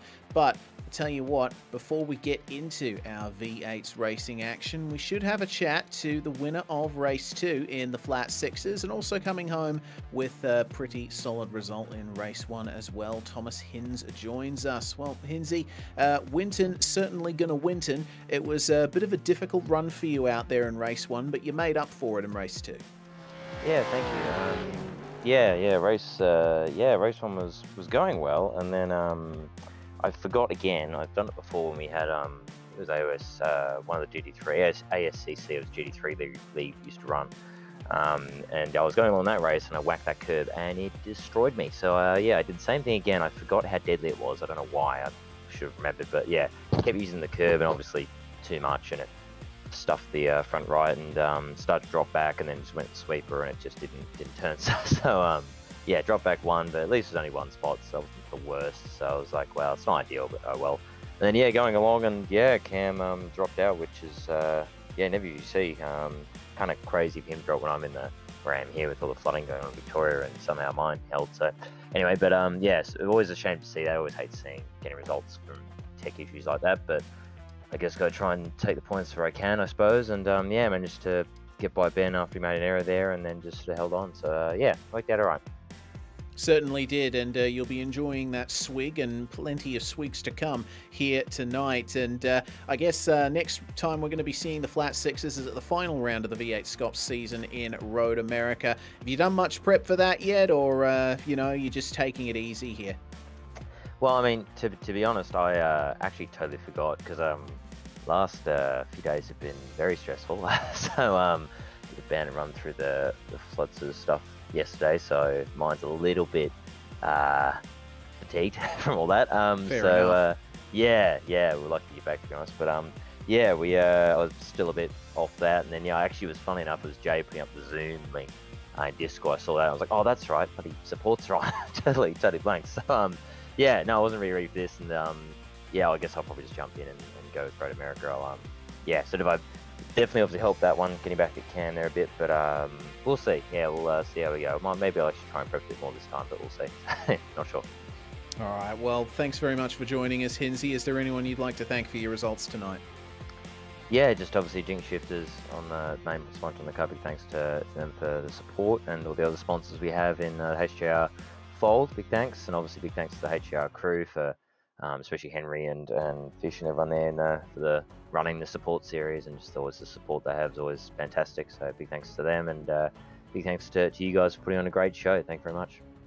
Thanks very much for joining us, Thomas Hinz. Fantastic results for him tonight once again, and he has the opportunity to grab that championship title, that championship lead back from Cameron Dance at Road America. But for now, we're going to move on to the V8s. This is going to be an epic series of races here. Once again, Dan Yeaman, it is the same kind of format, 221 lap races with a progressive grid throughout those two races. And tell you what, this is another championship that could potentially go down to the wire. Aaron Gilbert and Henry King separated by less than 90 points. They are indeed. It is very much a similar case of what we saw with the V8, the flat sixes earlier tonight when it comes to the Hinz versus Dance battle. Obviously, a slightly different situation here with Team Jinx Shifters duo here at the top of the tower and in firm control of the championship as things stand. We can't technically count out Dan Stevens, Gavin Cox just yet for the championship overall, but it would take both Gilbert and King not finishing this tonight entirely, and I'd also suspect at least one of the races at Road America would require retirements from them both before there'd be a chance for our drivers in third and fourth there to have a chance at the title. But well, there's still fifth and sixth potentially up for grabs here. Di Mazzomo is here tonight. Unfortunately, not seeing Thomas Riley, so that will give Mazzomo a bit more breathing room there to hang on to a top 5 place here in the V8 title.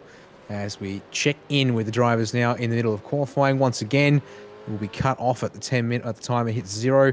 And here, just 10 minutes, so they've been given to get their laps on the board. As of course the heat format, 2 races tonight, will keep things fast and furious. As it's Dan Stevens who will check in with first in that number 3 middle finger racing machine. He goes to provisional P4 there on a 1 minute 20.22344. Apologies there. P3 226 goes to Henry King, who, well, tonight looks like it's Aaron Gilbert's show to star in, because he is well clear of everyone else who's got a time on the board so far, Bruce. Yep, looking like the Aaron Gilbert show at the moment, with a full second on Gavin Cox. Craig Mason, number 47, hasn't set a time just yet, and we'll see what he can do in that KRF OK Motorsports Falcon. Of course, the old Falcon and Commodore, the FG Falcon and the VF Commodore racing around here. As Gavin Cox comes to the line, and that's a 119.9. That's going to be a good improvement there. He will remain in second thanks to that, but gives him a little bit of extra breathing room versus Henry King and everyone behind him. And it looks like a time just set there by Simon Mazzomo. He's gone 1 minute 21.9. He is still the last of the drivers to have set times so far in this session, in 8th spot. But regardless, he'll be happy to see that he's steadily improving, and he's got plenty of track experience here tonight, racing in those flat sixes. But those cars drive a little bit differently to these V8s, as Mason goes 21.2, good enough for 6th. Well, if there was ever a way to change how a car drives, move the engine from behind the rear axle to somewhere up front, as is the case with these cars here. As more drivers looking to get times on the board. Unfortunately for Nathan Dragartha, actually that would be an outlap. That's why it was in the 1 minute 30 range there for the 035 machine. So have a chance here to get one on the board, and he would like to get one on the board because he's one of the drivers yet to do so at this stage. You can see that Gavin Cox, the only driver to come within a second of Aaron Gilbert's qualifying time so far. So, well, yeah, at this rate, where's apparently overcome with the case of the yawns there. Really going to be Aaron Gilbert's night to lose here if qualifying is any metric to go by at this stage, because, yeah, he is in a world of his own at this point in time in the session. That he is, as we ride on board here with Henry King through the last couple of corners. Nice smooth lines, and that jig shifter's number 2. Will he be able to get past Gavin Cox with this lap, riding on board with him into the first couple of turns here at Winton? You can take much more of the curbs on a regular basis in the V8 than you can in the flat 6, and it's a fantastic sequence of corners here in a V8. You've got to, again, be careful at the inside curve, run all the way over the outside as well, and then tip it in for turn 4. Turn 5, this double apex left. It's again a case of trying to stay middle of the road between the apexes. Don't apex that one too early, because you'll mess up the run through this corner here. You're braking and going over that curb at the same time, which really has the potential to unsettle the car. And it's all about throttle control through this section. 600 plus horsepower going through the rear wheels of these things, and the differential is locked to boot. So accelerating from a slow corner like this is one of the most difficult things about driving this car. And Winton has plenty of corners like that, including this one, turn 10. Plenty of curb usage there for Henry King, and a bit of oversteer on the exit to boot. Would have cost him a little bit of time there, but we'll see how he negotiates the final couple of turns. What is his steering input like? All the way over to 90 degrees lock, and, you know, just a short blast through the last couple of turns. You accelerate and then you're immediately back on the brakes, but across the start-finish straight he comes, and that is a 119.8 there for Henry King, and that is just enough there to overcome Gavin Cox for second in qualifying. Is indeed. Looks like Cox here on an outlap, so we'll get one more chance here to reply in the 555 machine and start his lap now. Aaron Gilbert going to bring it into the pits. That will be his session done for tonight, as we actually see that he comes into the pits and finds the 47 of Craig Mason in the way there, unfortunately for him. One of the drivers pulling double duty tonight. Going to be actually going to be a handful here. Simon Zomo, Stead Miller, Nathan Tregarthen, and Lindsay Hobbs all having a crack at it, and Anthony Green as well. So actually make that 5 drivers who are going to. I'm Brett O'Keefe. Apparently I can't count. 6. So 6, and that'll be that there. 6 drivers here tonight, doubling up with the flat 6s and V8s. Is Lindsay Hobbs, a 121.9 for the. Where is Lindsay currently on the timing charts? Unfortunately, set a time. An invalid time there, which means that will just about be his session done, unless he just got across the line in time there.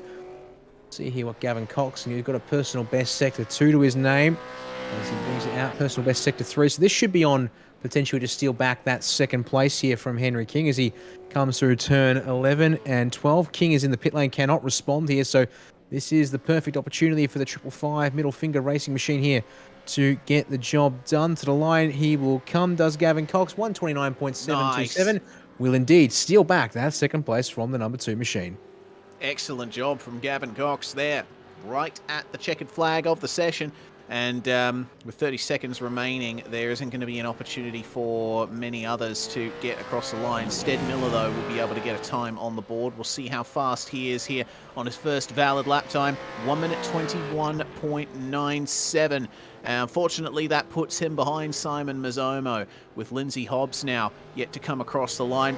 See what he can do. The lap looked a little bit scrappy when we last checked in on him, and hopefully he'll be able to get a good time there. Wow, that's a 1 minute 20.8. Not bad at all. Up into 7th spot there for Lindsay Hobbs. Very pleasantly surprised with that one, I am. And the timer hits 0. We can go through the grid here. I'm Reese Gardner, of course, and Dan Yeaman is with me in the comms box, and we'll take you through the grid now. Aaron Gilbert and Gavin Cox on your front row, with Henry King and Daniel Stevens lining up 3rd and 4th in cars 2 and 3. Brett O'Keefe and Tim Nicol. Another case of sequential numbers sharing a row there to round out the top 6. Lindsay Hobbs and Craig Mason will start 7th and 8th, and the top 10 will be rounded out by Anthony Green and Simon Mazzomo. The 11th and last car to take the start here is going to be Stead Miller in the 024. So a small field for the V8s here tonight. but we know that Winton is Australia's action track for a reason, so we should get some really good racing here, Dan. We've seen it already so far tonight, and it should propose to continue with more of the same. Now, we should expect actually a 12th car on the grid tonight. The 035 of Nathan Tregarthen was in the session and doing practice as well, but unfortunately not seeing a time in qualifying race has sent them to the back of the field on row number 7 all by their lonesome there, rather than starting alongside Stead Miller in P11 there, as we are waiting on the timer to expire here. And looks like we are going to have ourselves, indeed, all of those drivers taking part here. So it will be a 12-car field for the V8s this round and tonight here at Winton Motor Raceway. And, well, still going to be curious one to watch here as to how things play out, because, well, yeah, plenty of plenty of battles that are likely to go on here in the mid-pack with the drivers who are going to be fighting over some bit of track position. But, well, what can our top 4 potentially do, or whether it be his top 3 and then 4, 5, 6 getting a bit scrappy tonight, will come down to how this opening lap, I think, above all else, unfolds as to what we see in terms of racing development. The revs rise here at Winton for the first race of the V8s tonight. Here, waiting on the green signal from Barney at the stand. We get the flag and we're underway here for race number 1. But it's going to be Brett O'Keefe with the best launch of them all from P5 to P number 2 for turn number 1. Excellent stuff there. Gavin Cox, unfortunately, getting a very slow start, and he checked up the drivers behind him on the right-hand side. Aaron Gilbert already with a massive lead here by 1 second on the way into turn 4. A slight lock-up for Gilbert, though. He manages to keep it on the track. So now Brett O'Keefe finds himself in second place, and he has got second place in the championship running behind him. Well, that was not something I was expecting to see when it comes to just short gear ratios. Of course, here at a track like this means that you do have a lot of wheel spin you have to contend with, and make sure you dial in your clutch bite points precisely here. And, well, it was O'Keefe who got the best launch out of anyone on the grid there. 3 rows back on the left side for the number 22 machine. Jumps his way up onto the back bumper almost at the number 1 car initially there. But, of course, Gilbert with the superior pace so far tonight in qualifying, and it's playing out here on this opening lap of the race. Also important to note there, Lindsay Hobbs up to P4 in the number 12 machine. Did gain himself a place there. Pardon me, Lindsay Hobbs, no, also up 3 spots there. So some big movers here from the mid part of the field. And it's no surprises, the drivers who started in behind Gilbert on that left row of the grid, getting a really nice clean launch getaway. Everyone else stuck in behind Gavin Cox, as the timing will sort itself out here at the end of lap 1. As on board with O'Keefe we go here in the returns 1 and 2. You can see there, though, Henry King looking very racy there through the opening couple of turns. The question is, how long will he be content to stay behind in P3? I wouldn't think much too longer, Reese. Yeah, I wouldn't think too much longer either, but we've already seen in the flat sixes how difficult it is to put a move on at Winton, and though there is some pace difference here between Brett O'Keefe and Henry King, King will have a very tough time finding his way past unless there's a mistake from O'Keefe, and Brett stays middle of the road into the hairpin, is not allowing Henry any way past, as that's a big problem there for Craig Mason. That was a huge lock-up into the hairpin. Loses a spot to Daniel Stevens and almost to Simon Mazzomo as well, who gets past it into the right-hand hairpin. Another lock-up, and these cars are so difficult to get through a corner at the best of times, but they've all managed to just find their way past. This pack here is... is that Tim Nicol going up the inside of Anthony Green, at least attempting to, and hasn't worked out for him. Stead Miller just up behind Tim Nicol here, who had a very unfortunate start there. He was one of the cars caught up behind Gavin Cox when he bogged down off the start, and now Nicol is back into 10th place after starting from 6th. He's going to have some work to do there as Craig Mason now tries to line up Simon Mazzomo and get him back after making that mistake last lap. Indeed is. Oh my goodness, there. That was Steve Miller's car, apologies. The 024. Bit of a snap there at the back of the queue off the curbs at turn 2. And these might have the weight in the front end of the car, but certainly You go too wide at turn 2, those curbs will be just as uninviting as Dan Stevens is 6 miles off in the dirt, unfortunately. Oh, no. The number 3 middle finger racing machine is, oh my word, that's going to be a nasty one here. And if he's not careful with where exactly he rejoins, I suspect he might just pick up a black flag for a substantial course cut. And we'll see here, makes his way back onto the road at turn 7, has got away with it for now. Yeah. Oh, no, But there no, it is. not much longer. Indeed, there we go. Significant course cut. You can say you can slow down for all the time in the world you want, but it's not going to allow you to get away with that one there. As we go on board with the replay here, but also get live pictures with Dan Stevens. And just, yeah, much like we saw from Thomas Hinz in the flat sixes earlier, Reese, front end not able to get gripped up. He's on that, it's a little bit of an infield road there, but coming back to the track at turn 7 after going off at turn 5. Unfortunately, no mercy from the iRacing automated penalty system there.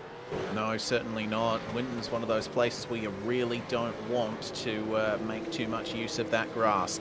Here's the battle for second then. Henry King on the back of the very fast starting Brett O'Keefe. It was very brave of Brett to make his way past those drivers that got checked up on the right-hand side row on the grid. And if O'Keefe can keep this up, then he'll certainly be able to nab a very strong second place finish here, which would give him second in the start for race 2. But that was a very large wiggle from the car. Fortunately, managed to get it back. Dan Stevens has taken the penalty that iRacing applied to him. He's come out of the pits, he's back onto the track, 12th and last, and he's about 14 seconds behind Nathan Tregarthen, who's running towards the back as well.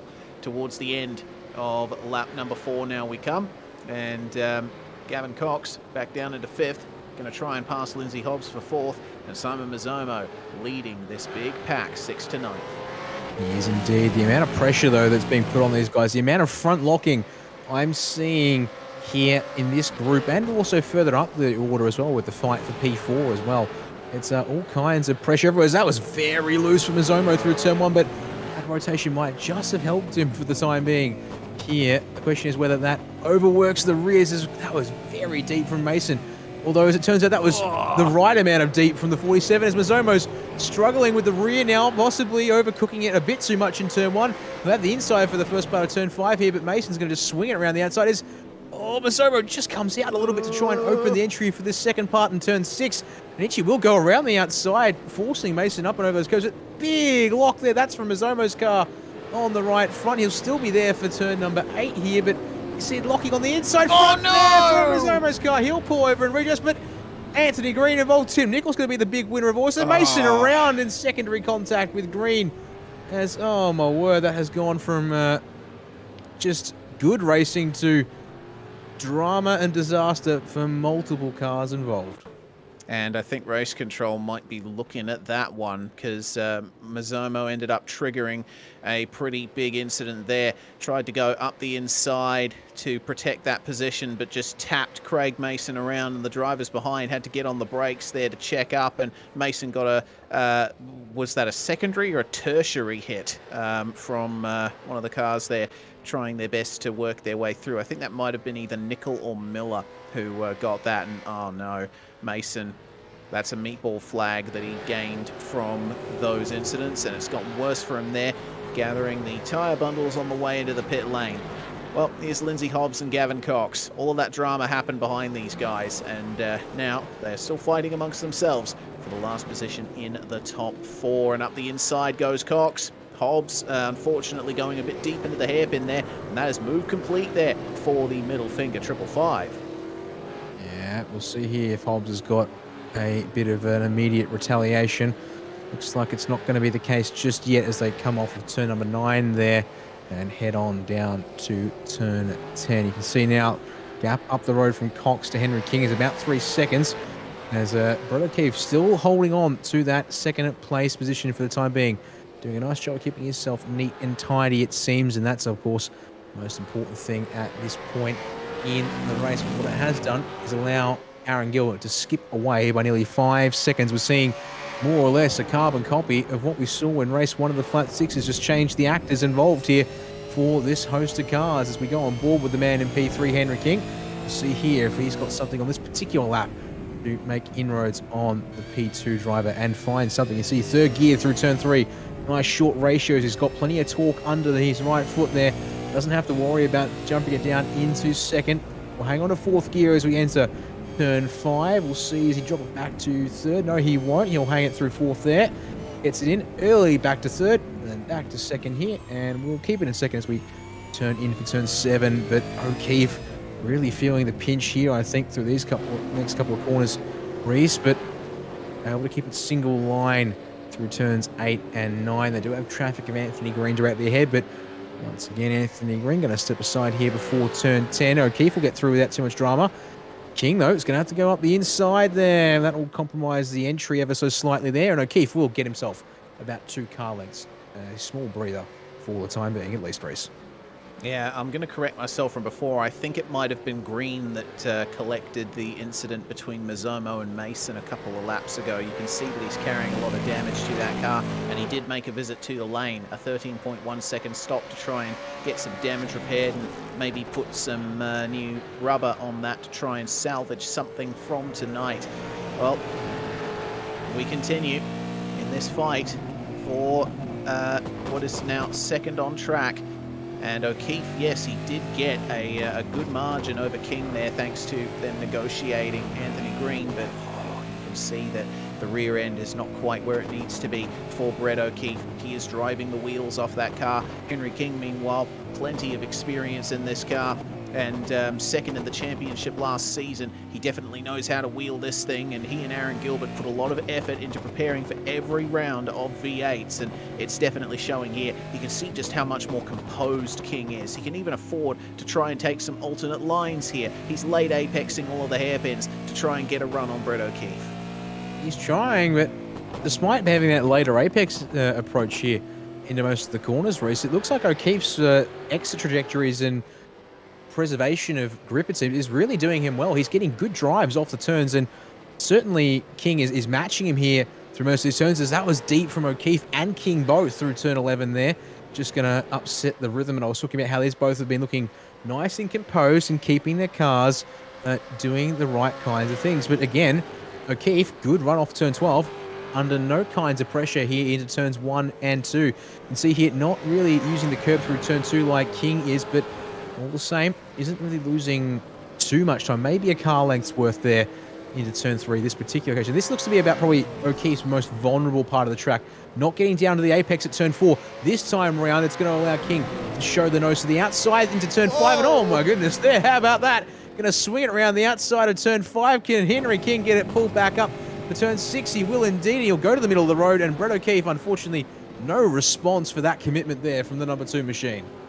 Indeed, that was well defended from Henry King once he'd made the move, and now it is once again a Jinx Shifters 1-2, as it was somewhat expected for this race. Of course, Henry King getting pipped in qualifying by Gavin Cox, who remains in 4th and is starting to put some time in on Lindsay Hobbs. Cox's last lap was a 1 minute 20.7 versus a 120.8 for Henry King. So keep an eye out for that MFR 555 car towards the end of this race. We are yet to get to the halfway mark. Yes, that will be important to note here as the laps tick on, and whether Gavin Cox can continue to make inroads on the 2 ahead. Of course, their last laps in the 1 minute 21s, but despite the fact that King made that pass around the outside of turn 5 and was in behind Brett O'Keefe in the first part of the lap, Gavin Cox only gaining less than a 1/10 of a second on the man now in P2 on that particular last lap. And well, now with clean air ahead of him, I would suspect Henry King will be back into the 1 minute 20s pretty dang quickly. In fact, matches Aaron Gilbert millisecond for millisecond on my timing through the first sector on this lap number 10 of the race did Henry King. See if Gavin Cox has got any response, but so far more in line with the pace from Brett O'Keefe through sector 1. Does completely trounce O'Keefe's time through sector 2, mind you. So I think, unfortunately, the 22's time up the front of the field is coming to a rapid conclusion here, as Cox has got this clean air for a little bit longer.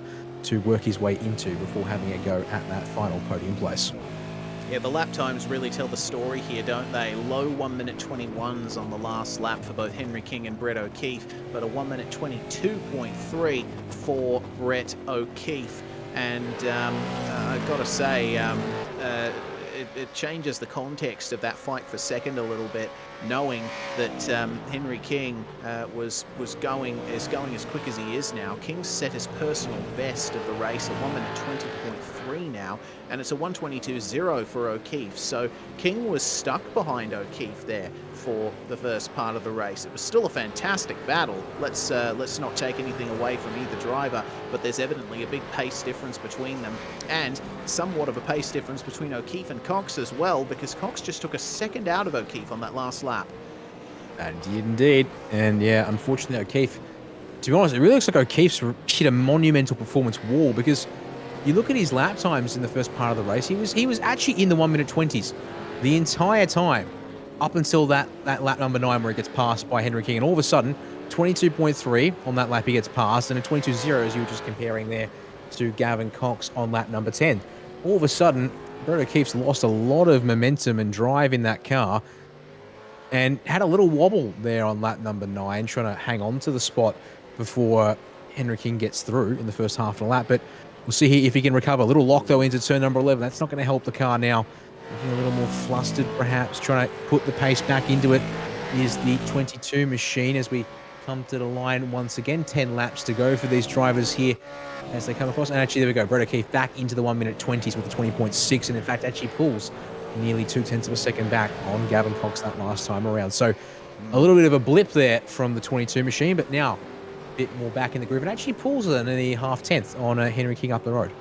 Well, it looks like that might have just been a momentary loss of rhythm for Brett O'Keefe. He is back on it now, and we should highlight as well that the tyres don't last particularly long in these cars. So if there have been drivers that have been pushing hard very early, they're going to have nothing left by the end of this 21-lap run. That's the gap for the lead as it looks visually.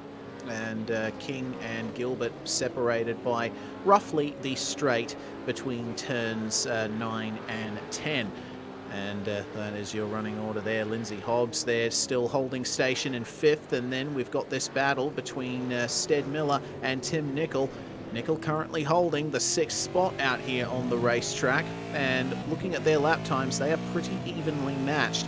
Nicol's fastest lap is a full 0.3 or so faster than Stead Miller's, but Miller was quicker on the previous lap, 121.48 versus a 121.54, and they've got a little bit of lap traffic to deal with here.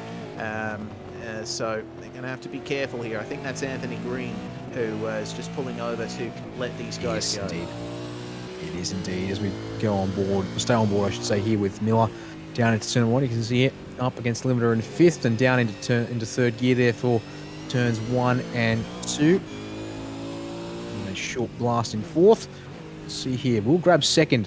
Does Miller to try and get some rotation there on the way into turn 3. And only one thing to watch as well, of course, not just here in this second race, but also come Sunday when we get to the main event for the virtual race. It's called V8SCOPS Series, as well as Super Split 2, of course, returning as the warm-up to our, well, actually 2 races for the top 40 cars in pre-qualifying, plus our Split 2 winner this weekend. And next to our Super Sprint round formats, it'll be 210 kilometers of racing total across the course of the weekend. So 30 and 40 lap races to come for that main event on Sunday. Will be one to watch, and of course that will mean a compulsory stop in race 2, if I'm not mistaken, on the rules and regulations. So that will mean a bit of strategy will be important and come into play. But of course we'll have a very full field to worry about as well. That will also make quite the difference. As we've seen here, 18 cars and 12 cars. Looks busy enough in some respects. Over double that. And well, yeah, it's going to be a very, very packed track as we jump on board with Dan Stevens here, one of our drivers who's still with us on the Zoom feed this evening here for the Flat Sixes race. And once again, in a very well kitted out rig, which is about the kitchen sink available to him in terms of accessories and bits and pieces, but certainly does make for one of the more immersive setups that we've got a chance to have a look at here as part of the series. Indeed. Trouble for Brett O'Keefe. He's just lost P3 to Gavin Cox, an unforced error for the 22 up at turn 7. Yeah, looks like it. Brett O'Keefe now back to 4th. But he's going to try and harass Gavin Cox as much as he possibly can. We'll see how the 555 got the move done here. And a mistake for O'Keefe, potentially, coming through the run into the hairpins. And is that a lock-up? Going a bit too deep. Yeah, it was a lock-up, and he just lost the rear on the way into the hairpin as well. So Gavin Cox didn't have to do too much work there to try and make his way past. Still had to make sure that he was clear. This is the on-board from O'Keefe, and gets on the brakes, still turn it in. No, thanks. Rear end not working too well there. Yeah, I've got to be very particular with the downshifts in this car. Manual blipping required with the right foot. And unfortunately for O'Keefe, did not get enough blip in there when it shifted back down to 2nd. And the rear end blocking up, as you said, Reese, underneath him there. As we return to the live pitches, and we're looking back at the fight once again for P6. Tim Nicholls still holding on ahead of Stead Miller, but Miller looks a little closer than we last checked in a lap or two ago. And the question is, does Miller have the pace to make the difference, or is it going to be another case of, once again, forcing the error out of the driver ahead? And well, that's certainly been the case so far tonight. Just about every situation so far. You can see there through the first part of turn 5, down early to the curb, touch of the curb there through the second part, and then a light touch of the curb at turn 6, and angling in for turn 7. Both drivers, though, on this particular occasion, looking nicely composed and under control for the time being. Yeah, comparing the lap times again, Miller was 0.3 faster than Nicol on the previous lap, so we'll see how it works out for them coming up to the start-finish line as Nicol makes his way down to the 3rd last corner here at Winton. Nice straight run, as that's a slight lock up there for Stead Miller. Doesn't seem to have cost him a huge amount of time, but still, there's something he could ideally do without, as there's a lock-up for Nicol himself, and they both run a little bit deep there into the penultimate corner. So I think between these guys, it is really a race of who makes the least amount of mistakes.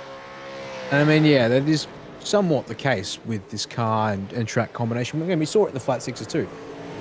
I would argue the Porsche is probably a little bit more, less difficult of a car to drive, and still certainly was a case of really being a case of who was most on top of the combination for this weekend. Once again, it's certainly playing out in a similar fashion here so far in the V8s tonight. And I mean, yeah, you put a lot of power onto the right foot with very limited grip thanks to that lock differential setup, as well as just fairly straightforward car and tyre configuration here, and also a big hefty car as well. It takes a lot of throwing it around to get it turned in, but front tyres can only give you so much as well, and you're often asking a lot of them under braking and cornering to balance out the work you're putting the rears through on power down. It's a little closer again, does Miller, but you can see the gap on the timing tower at about 0.6 of a second currently between these two, and you can see, well, still fair ways back. His time is almost, so there should be under any pressure from him. Car directly behind is Craig Mason, who unfortunately you can see on our timing tower 10 laps off your leaders here as we jump on board once again with Stead Miller. And yeah, gap blowing up there out of turn 12, Reese. Really struggling with that particular corner, it would seem, so far as more locking up once again here. Yep, the tyres are really past their best here with only 5 laps to go of this 21-lap race, and these drivers will have been pushing very hard. Winton, of course, a track where a lot of load goes through the tyres every single lap. As I said at the top of the broadcast, you're braking and turning pretty much the whole way around this circuit, aside from that final sector. So the tyres really go through it here.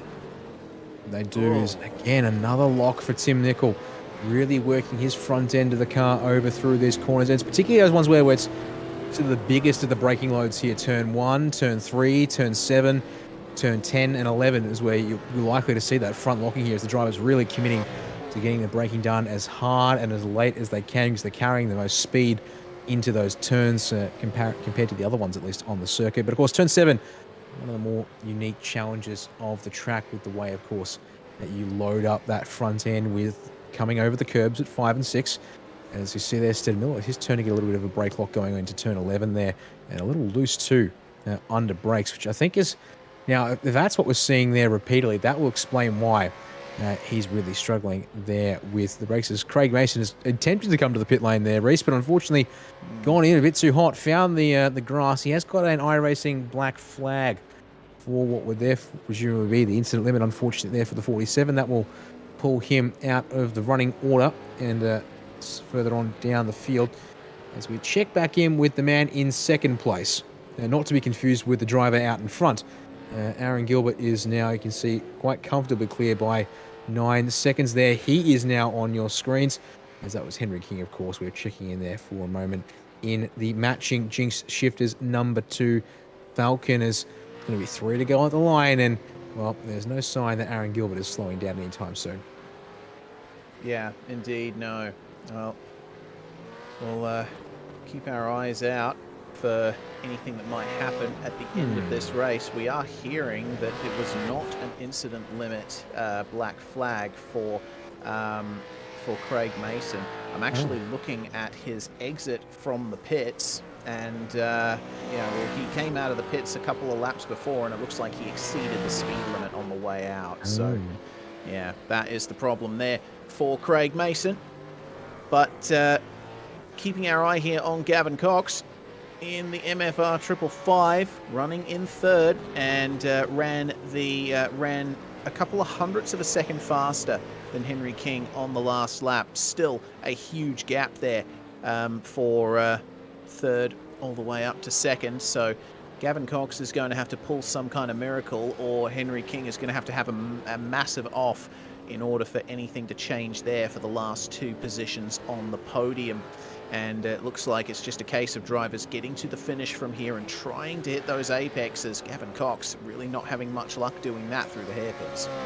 That is true there. I think one of the things that you'd note with Henry King is he actually did lose over a second to Gavin Cox on the lap previous, which was lap number 18 in this race. Unfortunately for Gavin on this particular lap, Henry has gathered the car back up. You can see there, actually, pardon me, it was lap 17, apologies there. 1.1 second difference between Henry King ahead and Gavin Cox here in third. Although you can see the other laps so far in this race, much more consistent and even between them as, oh my word, how about that? We actually on board there, Gavin Cox. And where is he lost? 2 and a bit seconds. He lost a little bit in sector 1, and then sector 2, monumental time loss to the man in P2. That is where nearly all the time came. So basically exiting turn 3 all the way up here to turn number 8.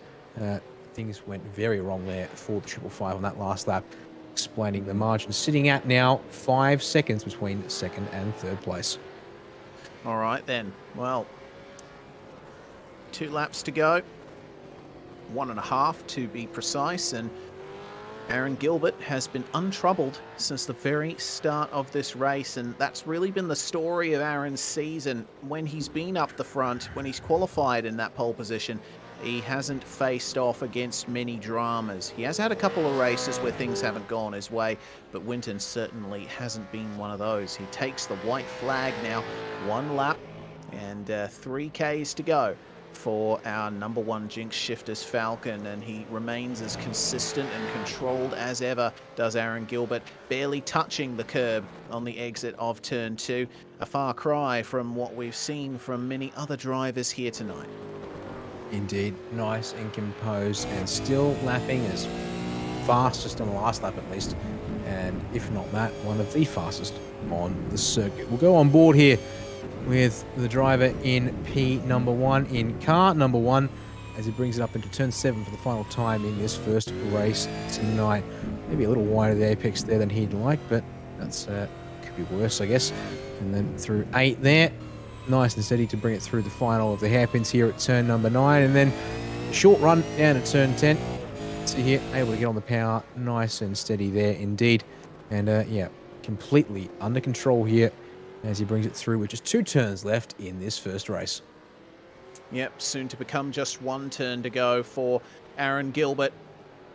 Championship leader coming into this round, and he is going to remain championship leader coming out of the first race of the night here. And there we go, back on the power, up through the gears, across the finish line he will come, and it is 1 and 2, 1 and 2.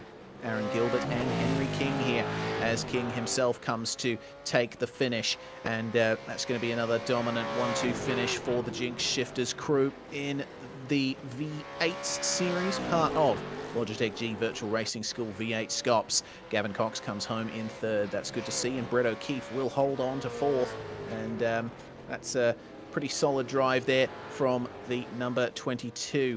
We're going to see Tim Nicol come around to take the finish as well. This was a bit of a difficult one for Tim. Got held up at the start, but he'll come home to finish where he started, and Stead Miller and Simon Mazzomo will ultimately gain places here.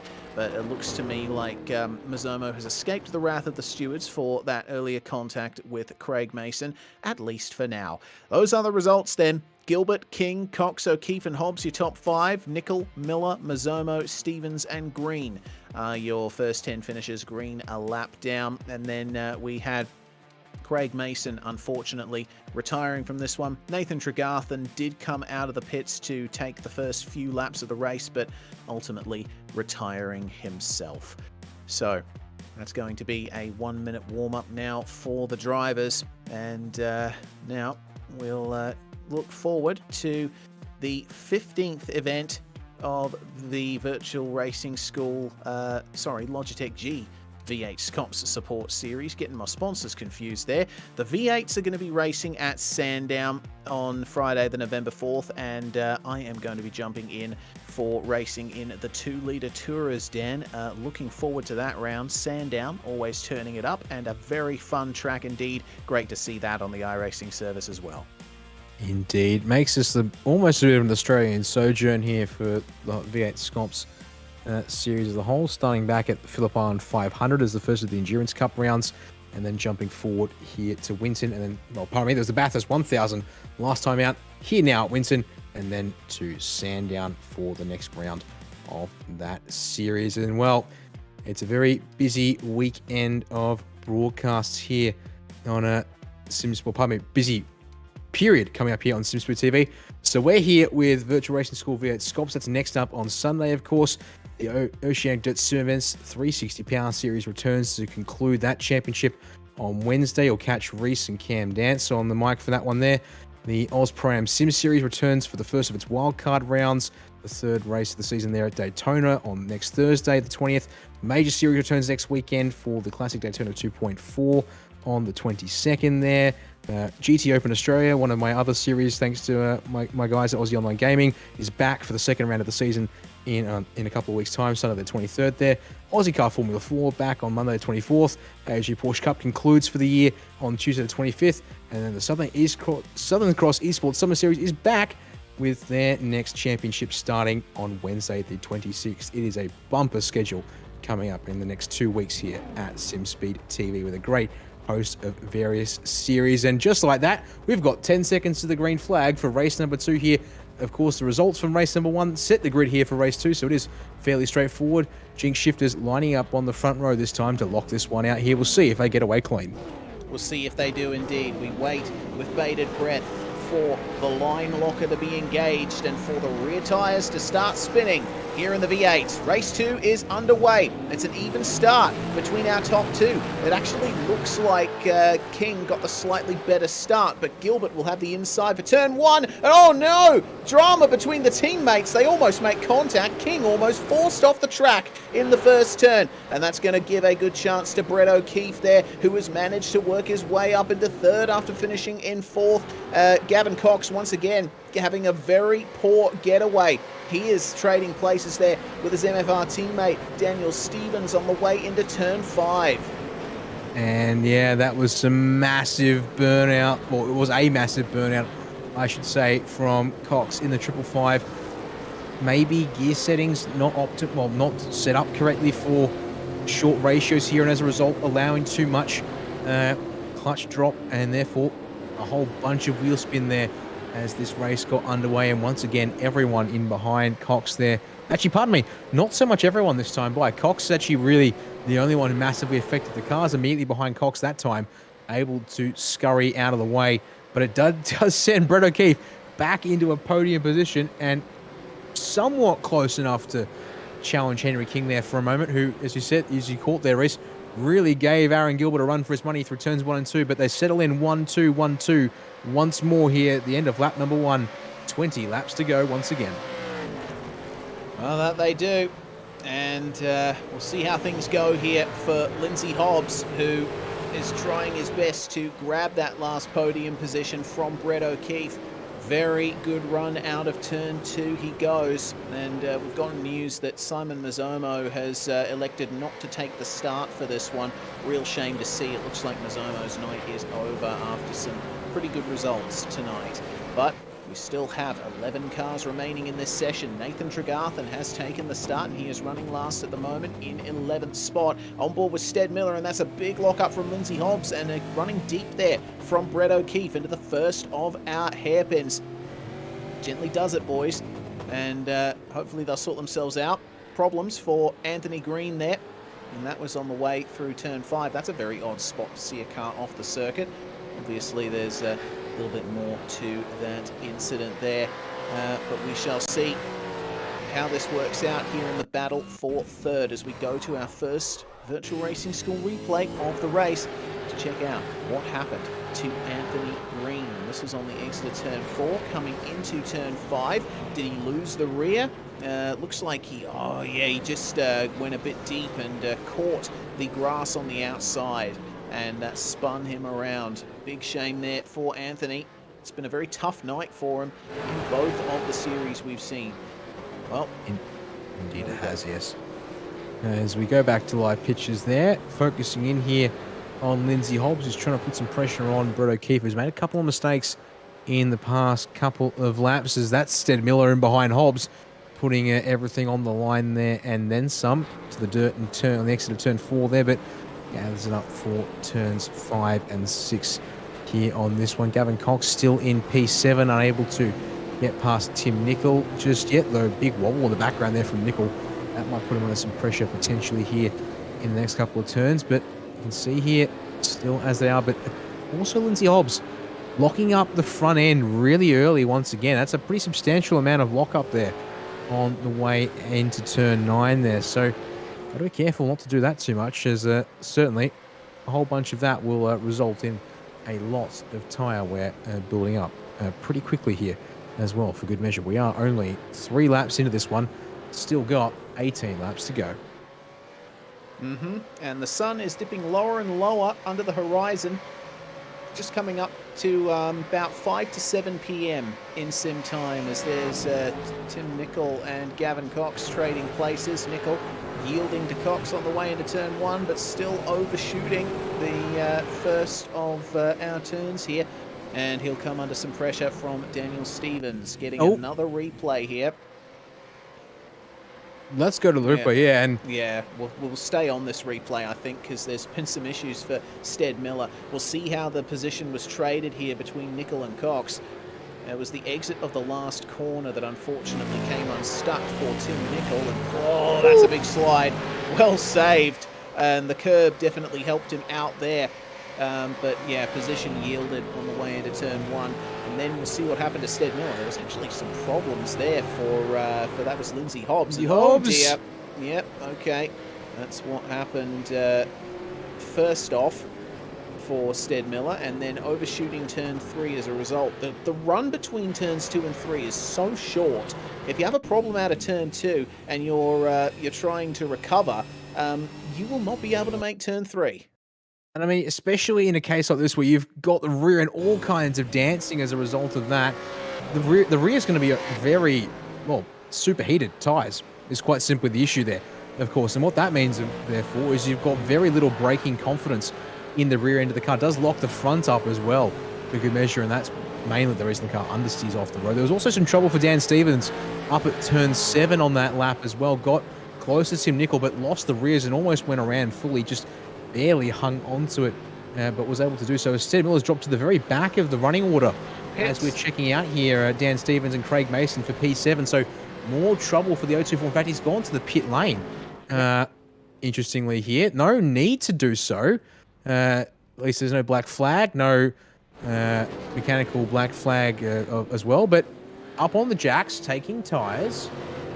Potentially that knocked his wheels out of alignment going across the curb there. Maybe, yes. I mean, yeah, still in the pit lane. The time is ticking up here, 19, 20 seconds. Yeah, that's quite a significant pit stop required there. And we'll see him go, I believe, a lap down at this stage because the leaders are heading into turns 11 and 12 now. As we keep our eyes on Craig Mason here. And I believe, is that down off the jacks for Miller? I think it might be now. And still, yeah, Stead Miller has exited the vehicle. So I do believe, unfortunately, we will not be seeing that 024 back out on track at this stage. We are down to 10 runners in the session in that case. There's been trouble for Nathan Tregarthen somewhere. Yep, unfortunately, he's come unstuck at turn 10 in the 035 as well. And he now is the last runner out on circuit. But eyes on here for P3 once again. Brett O'Keefe still hangs on to it for the moment, Reese, but Lindsay Hobbs is most certainly there and able to keep the pressure on him as Tregarthen's come to the pit lane.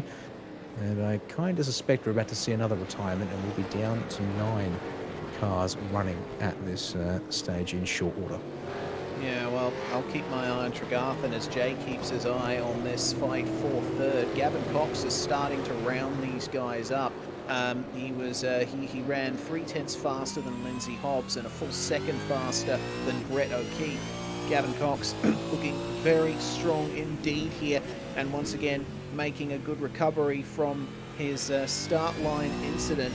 But you have to say that Cox definitely need to work on his standing starts. It looks like it's confirmed Nathan Tregarthen has retired from this race too. We are down to 9. He did indeed. He actually had a mechanical black flag, despite the fact that I thought it was just a pretty straightforward spin at turn 10. Unfortunately, some more issues there for him has meant that he's decided, unfortunately, that is no longer serviceable in this one here. With as with all Oceanic sim racing events, no fast repairs available for the drivers, so getting a mechanical black flag like such, indeed very costly. All things considered, that's a bad run for Brett O'Keefe. Speaking of costly there, out of turn 4, but thankfully he's Lindsay Hobbs not able to get alongside there into turn 5, but it will put him under pressure here through turn 6 and 7. And here comes Gavin Cox, continuing to close up on these two. And on that last lap there, gaining another half second almost on O'Keefe up the road in P3. Well, up the road I say, but it's barely up the road in the grand scheme of things. Now just over a second covering these 3 cars on track here now. So what can Gavin Cox do to try and find his way past these guys? Brett O'Keefe hooks up the apex nicely, so does Lindsay Hobbs, and Gavin gets a lovely straight exit. We'll compare their lap times momentarily. And speaking of lap times, actually looks like Henry King is the fastest driver out there at the moment. He was 10th and a bit faster than Aaron Gilbert, and King also holds the fastest lap of the race overall, 1:19.5. Gilbert ran a little bit faster that time around, took 2/10 from his teammate there, but the Jinx Shifters 1-2 is evidently competitive, as Lindsay Hobbs had a very poor run through the first couple of turns. Gavin Cox is right on his tail now, and was that a lock-up? Doesn't look like too much of a lock-up for Brett O'Keefe. He's still holding station there in third.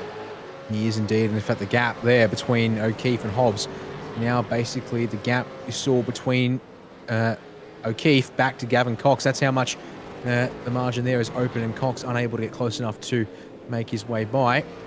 Therefore falls back in turn. Big lockups there from both Hobbs and Cox into turn 7. So really still struggling to get that car pulled up and not overloading the inside front tyre, especially this number 12 car as we look out the rear of Hobbs's Excalibur Esports machine back at the 555 middle finger of Gavin Cox. Through turn 10 they will go. We're seeing here some lap times on the charts. Now I get the feeling that might be some old data that was comparing to one of your race leaders, I suspect, actually, because the kind of deltas I'm seeing there, that's quite a big delta in particular. But out of turn 12 they will come, and once again all nice and tidy for the moment between your 3rd, 4th and 5th place drivers, all fairly even through the last turn. Once again, I'm seeing more locking smoke from this number 12 machine than any other car in the near vicinity of it. Well, O'Keefe goes and locks at the same time into turn 3 just up the road, but they're all really working that front end incredibly hard under brakes. Yeah, goodness. Brakes get a workout here, so do the inside front tyres on the way into corners with the amount of lockups that we've seen. Oh, hello. Well, yeah, speaking of, Brett O'Keefe having some issues getting it slowed down for the first of our hairpins, and Lindsay Hobbs now right on his tail once more. This is the biggest fight on the track at the moment, and all of these guys line astern through those hairpins. And I'm seeing that Brett O'Keefe was the fastest of these drivers on the previous lap, but it seems that consistency is not quite a strong point here. That gap and those times have been fluctuating. They have, my word, just watching in behind these guys here, well, looking at Gavin Cox in particular and Lindsay Hobbs. Cox angling into the apex of turn 10, nearly took the rear bumper off the number 12 car at that particular corner. They stay just apart enough that we don't see any dramas here as they start lap number 10 of this race. We're not quite at the halfway marker. That comes next time by, well, thereabouts. What you want to get to the halfway marker of that one is all lock up from, again, both O'Keefe and Hobbs there, but O'Keefe definitely the worse off now, and he locks again through turn 4. It really is a case of compounding problems for this 22 machine. We saw it in race 1, struggled with the pressure from Henry King for about a lap or so, and then it really felt like it throw in the towel. And big lockups from both of them again to turn 7, Reese. Gavin Cox stuck behind him. He can't find a way by just yet because he's just not quite on the bumper when he needs to be, but the locking up is certainly putting him right there on said bumpers. Yeah.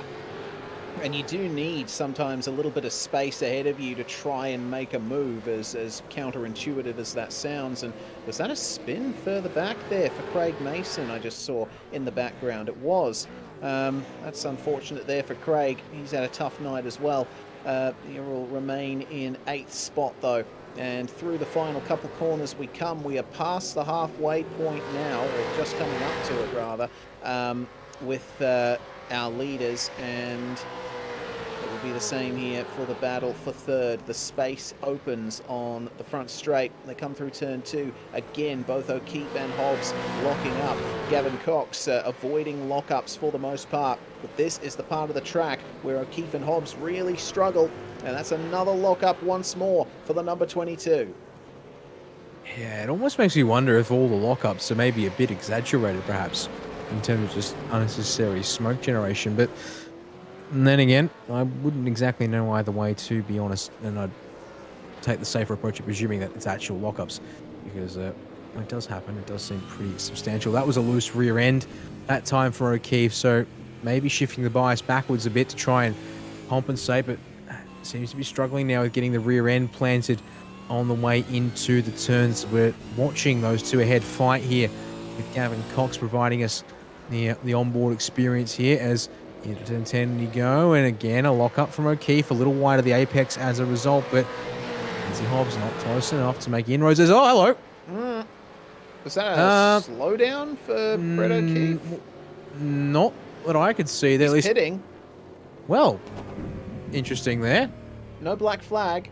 Nope. This is very interesting indeed. The 22 rolls it into the lane here. Jumps on the limiter there. At the end of lap number 11 of the race, just over halfway in. No compulsory pit stop requirements, so this is very interesting to see as to what the play is here for O'Keefe. Coming out of it, goes up into 3rd, 4th, and just lifts off. And he's jumped out of the car. Yeah, might be a hardware issue potentially. Possibly, that could do it. Either that, or he's had something go on in the real world that has required his immediate attention. Of course, that tends to happen in sim racing from time to time. Indeed, it can. And, well, unfortunately there, we lose another driver from the field. So we're down to, down to 8 people. Down to 7 drivers on track now because, yeah, O'Keefe, Mason, Tregarthen, and Miller all retired from the race, and Mazzomo not taking to the flag. So the field whittles down once more And, well, Lindsay Hobbs, congratulations. You're now a podium runner at this point in time. Gavin Cox, though, still on your rear bumper. I'm sure would like to take that away from you in due course. 9 laps to go on the board now here for this one as they come through turns 1 and 2 once more. But, well, we'll see who can be the one to maybe take a place away, or if these cars will finish as they currently run here in this final half of the race. So we look to see if there's any surprises on the road at this stage. Not really. Tim Nichols slightly faster than Gavin Cox on that last lap there, Reese. I don't know, maybe if Hobbs and Cox both really struggle here as, again, more substantial looking locking there into turn 7. Could potentially open the door to Tim Nicol to make it a 3-way fight for this podium spot once more. We just see Nicol in the background, a shot as we go to one of those wider angles through turn 8 and 9. And indeed, here's Nicol now with a moment on screen for him. He's got quite a margin back to Daniel Stevens, who unfortunately has struggled to get back up the field as his qualifying pace might have suggested earlier on. As we stay here with 23 down to turns 11 and 12 here on lap number 13 of this race. It's getting late into the night in the real world and early into the evening in the sim world here, as we ride on board with Tim Nicol trying to chase down that duo fighting for third. We have 7 cars remaining in the race. Gilbert and King, that 1-2 up the front for Jinx Shifters, and holding station very nicely, and Hobbs and Cox still going tooth and nail for that last position on the podium. Nicol, Stevens and Green, they're not having much of a say in proceedings at the moment. They're just racing on their own. And Stevens hasn't made much forward progress since that race start. He did get held up a little bit when Gavin Cox was trying to gather himself up after bogging down at the start. Not so much bogging down, but just spinning the tyres massively. Well, there would have been plenty of heat in the rears for Gavin Cox on those first couple of laps. And now there's potential for those rears to really start going on him here as we enter the final 7 laps of this race. Yeah, that will be important to note, is who's looked after their car the best in this this middle phase of the race. And yeah, well, burning up the rears straight off the start lights, as you said, they're certainly probably not going to put Gavin Cox in the best of shape, or at least definitely not the best of starting circumstances. But pace so far in this mid phase clearly suggests the tyres might have been okay with just that one little burnout moment there, despite it happening nice and early on, because he was the 3rd fastest driver on the track last time around, only beaten by the Jinx Shifters crew. Obviously still running up in 1 and 2, and as speaking of which, we saw the gap down at almost a second about 5 odd laps ago. Reese, in the meantime, Henry King has really rolled back, it seems, or had a moment, because on the last lap round he was matching pace with the race leader Aaron Gilbert, but in this particular instance now quite comfortably sitting around the 3.5 to 4 second mark or so. Unless there's going to be an error from Gilbert, I think that order is fairly well steady now for your top 2 at least as well. Yeah, doesn't seem that there's going to be much of a fight for the win from here. Jinx Shifters very happy to come away with another top 2 lockout here, as that's no good from Gavin Cox there. Went a little bit deep, slight lock up on the way in to turn 10, and he's lost a bit of time now to Lindsay Hobbs. This could bring Tim Nicol into the fight if he is able to keep up the consistent pace. Yeah, that will be important to note there indeed. You see here down the front stretch as they come across the line, gap of just over a second between these two here is almost a little too deep from turn 1, but pulls up good enough for turn 2 there, I'd say. Steady gap between these 2 cars for 3rd and 4th, as just checking in with your race leader once again. Gap up towards 4 seconds, a little bit of a break pinch for him too at turn 7. Looks like moving some of our best here tonight and across the season. Certainly not immune to pushing a bit deep into that turn 7, and well, certainly by design, it is one of the corners that really is inviting for aggression under brakes, and taking a bit of a beating as a result. Back inside a second now for P3, but Tim Nicol continuing to close in there from P5. Certainly say watch out for that 23 car to arrive on the scene with 5 laps to go here, as it will be at the line for these guys, and might have just enough time if you can continue to close in here 2-3 tenths a lap in the next 2 or 3 laps to have a proper crack at least at P4. If not, maybe P3 as deep into turn 11 goes Lindsay Hobbs. That'll allow the 2 behind to close up some more again. Yeah, the gap is ebbing and flowing here with 5 to go at Winton. It still remains to be seen whether or not it's going to be Lindsay Hobbs or Gavin Cox that takes the final spot on the podium here tonight. That was very wide out of turn 2 for Gavin. You'll have to be very careful with that. Hobbs dipping a tyre into the gravel potentially, or there could just be some gravel on the curb as a result of cars running out there so much. On board with Nickel once again. I love watching cars go through this section of the circuit. It's so challenging to get the run into this corner right, and synchronized lockups from the 2 cars ahead as Nickel runs a little bit wide in the hairpin. That's okay though. You don't have to 100% hit the apex all the time in this hairpin section. What really matters is how well you can apply the throttle and get your trajectory out of the corner right. And we're seeing ever more evidence of it getting dark out there on the circuit as well. The sun is pretty much below the horizon now, and there's barely any of it hitting the actual racetrack. So now the drivers will be dealing with steadily decreasing track temperatures. It's 23 degrees Celsius, the track temp out there at the moment, air temp 21 Celsius. So it'll be reasonably good for the tyres, but I think at this point in the race it doesn't really matter that much. These tyres have gone through so much in this very short race, and the drivers have just got their work cut out for them just to keep it on the track. That they do, and yeah, certainly no easy feat hanging on to these cars. The amount of work you put through the tyres here, and well, I wanted to point it out on the last lap around, which was lap number 16, not 17. I wanted to point out this little fact. Fastest driver on the track on lap number 16, the number 23, Tim Nicol, was actually faster than both of your race leaders even by about 1/10 of a second. So indeed, Tim Nicol was answering the call for I'd like to fight for that podium spot. Still got 3.5 laps to go here, he does. And we'll need to find a couple more tenths of a second per lap. But if we compare to Lindsay Hobbs here, indeed, thank you very much, Jay, for that.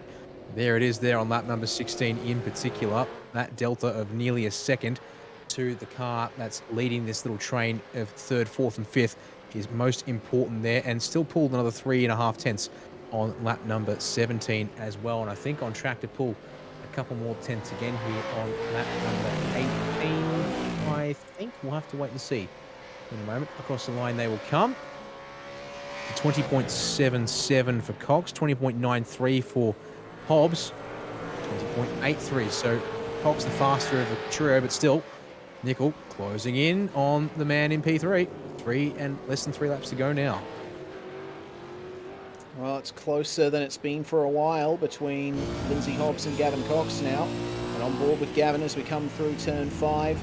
Such a difficult corner to get right, and Lindsay going a little bit deep there into the second part of the corner, but he lines it back up for the braking zone to the hairpins, and Cox tries to round him up here right on the bumper now through the hairpins, both of them running a little bit wide of the apex. But now with no sunlight hitting the circuit, it can sometimes be a little bit more difficult to find your braking points. Got to take it easy in these last 3 laps, at least if you're Aaron Gilbert or Henry King. But these guys certainly not letting up at all. There's potential for a good run here into the second last corner for Gavin Cox, but he ends up giving up a little bit of time to Lindsay Hobbs, and again they both lock up into the second last corner here at Winton. And we'll see what the lap times are like here coming across the line this time. So for Lindsay Hobbs, it was a 1:21.0. For Gavin Cox, 1:21.1. Tim Nicol, 1:20.69. He is definitely in this battle now. There we go. Gaps now down to 1.1 seconds, covering all 3 of these drivers, pulling another 3.5 tenths, almost 4 tenths on that lap. He's got one more lap here, which is going to have to be about getting on the bumper. So all about getting the attack right here, but he's still going to need to have something left in the tyres to set something up. You can see here, though, through the opening part of the lap up to turn 7, doesn't have something for these two, but they're both super defensive. Well, pardon me, Hobbs is super defensive into turn 7 because parking in the middle of the road, that backs up the pair of them into Nichols some more, and then shallow entry spins and loses the rear in front of Cox. That'll allow the 555 through without too much drama there. Can Nichols take advantage to get on by before Cox skips away? The answer is no. To turn 10 will go. He will actually try around the outside here, but surely Camber favours the inside there, and Hobbs will hang on to P4. Tim Nicol, I think, has had his chances squandered at a run for P3, unless we see an issue for Cox. Shows the nose into 11, but Hobbs is far enough ahead despite running a little bit deep once again to hang on to that place. They'll take the white flag from Barney this time by. They've got 3 kilometres of racing to go. Of course, your leaders up the road now by nearly 18 seconds from first to third. But here we go, 3Ks of racing left. Who has got something left in their car here as they throw it over the curbs at turns 1 and 2, Reese? That they do. Well, Gavin Cox will try his darndest to protect this from Lindsay Hobbs, who's continuing to push those brakes incredibly hard. And then they enter this section of the racetrack where it's so easy to lose time to your rival. Hobbs is going to keep it nice and smooth here. Tim Nicol doesn't have an answer for either of them now. And unless something drastic happens here in the hairpins, there's not going to be much left. And it looks like Nicol's just gone a bit deep there, so he might not be a factor in this battle anymore. Well, looks like things have calmed down there for that podium battle. And now we can see our race leader here, Aaron Gilbert, bring the car home for the second win of 2 tonight here in the V8s at Winton. Another brilliant performance by the #1 car, and I have to say, Jinx Shifters will be very happy with that 1-2 for their team. It's going to be, again, championship lead extended slightly for Aaron Gilbert. Looks like not much of an answer for Gavin Cox here. He's going to take the final spot on the podium with Lindsay Hobbs and Tim Nicol rounding out the top 5 there. And with Anthony Green coming home a lap down, it's going to be Dan Stevens, the last car, to take the checkered flag, to come home in 6th. That's a good improvement from 9th in race 1. And just like that, the headlights come on as soon as Dan Stevens crosses the line. Timing couldn't be much better than that in that case. As we check out the last couple of cars coming around to finish the race. Anthony Green in the 308, going to be our last driver to take the checkered flag here, as he didn't quite go down a lap, but apparently Joel Real Timing gets a little bit tripped up as he'll bring it round turns 11 and 12 in due course. But indeed, lights on here for the field. And to be honest, that's just one of the things I kind of wish iRacing would actually allow drivers to turn on manually. Be nice to see that in due course, but apparently it's a bit low on the priority list. But indeed, we'll worry about that another time, because what we can do is walk you through the results here from the second race of the Logitech G V8SCOPS Support Series race at Winton. The third last round of the V8's Championship. They still have another 4 races left to go this year, because we will see them in action at both Sandown and the finale at Road America. But we'll talk about that in due course, because it's time to walk you through the results. Aaron Gilbert brings it home, almost 4 seconds clear of teammate Henry King there in second, to make it a double 1-2 for the 1 and 2 machines here this round. Gavin Cox will get home there in P3 after that small error from Lindsay Hobbs there at turn 9 opens the door for the 555, and it will be P4 for the number 12 in his stead. Tim Nicol rounding out the top 5 there, as we saw, and just not quite able to close up and fully pressure there after that error from Hobbs. But I'm sure Tim will be fairly happy with a P5 result all the same. They end up well clear of Daniel Stevens there in P6. And it was Anthony Green, our final finisher of the race, there in P7. Down minute 17 as it happened off the lead. Unfortunately, we lose Brett O'Keefe, Craig Mason, and Nathan Tregarthen from the race as it was going, along with Steve Miller in 11th. Simon Zomo not taking to the grid. Unfortunately, another retirement there as well. But what we can do before we wrap up real quick is a good chance to chat with those Jinx Shifters drivers. Reese, I'll hand over to you for a second as I bring in Aaron Gilbert, the clean sweep for the number 1 car once again. He'll have a chat here with you. Pole and 2 wins, Aaron. That turned out to be quite the fantastic round for you. Evidently, quite a bit of preparation put into this event for you guys. Yeah, I really want to cap the back end of the year off with some really solid results and try and get that championship. So I put in a fair bit of practice to get that win. So I'm really happy with that result. It is a difficult track though, Winton. You didn't have much trouble finding your way past people because you were up the front the whole time, but it really is a track where you don't get any opportunity to rest, especially in a car like this. It's definitely hard work out there. I feel sorry for the people that are behind trying to work a way past someone, but my main goal was to get clean track because I knew it was really hard to pass here, so I did that and I got the results. That you did, and you'll be obviously hoping for more of those results when we head to when we head to Sandown for the next round of the V8's Championship. Yeah, put in heaps of practice again. I want to keep the hopefully the wins coming, so let's push on to that, I guess. That we will. Well, before we let you go, Aaron, anyone you'd like to thank from your garage? Thank Henry and all the guys working with me on the setups, and got to thank Jinx Shifters, our sponsor for the year, and yeah, that's about it, I think.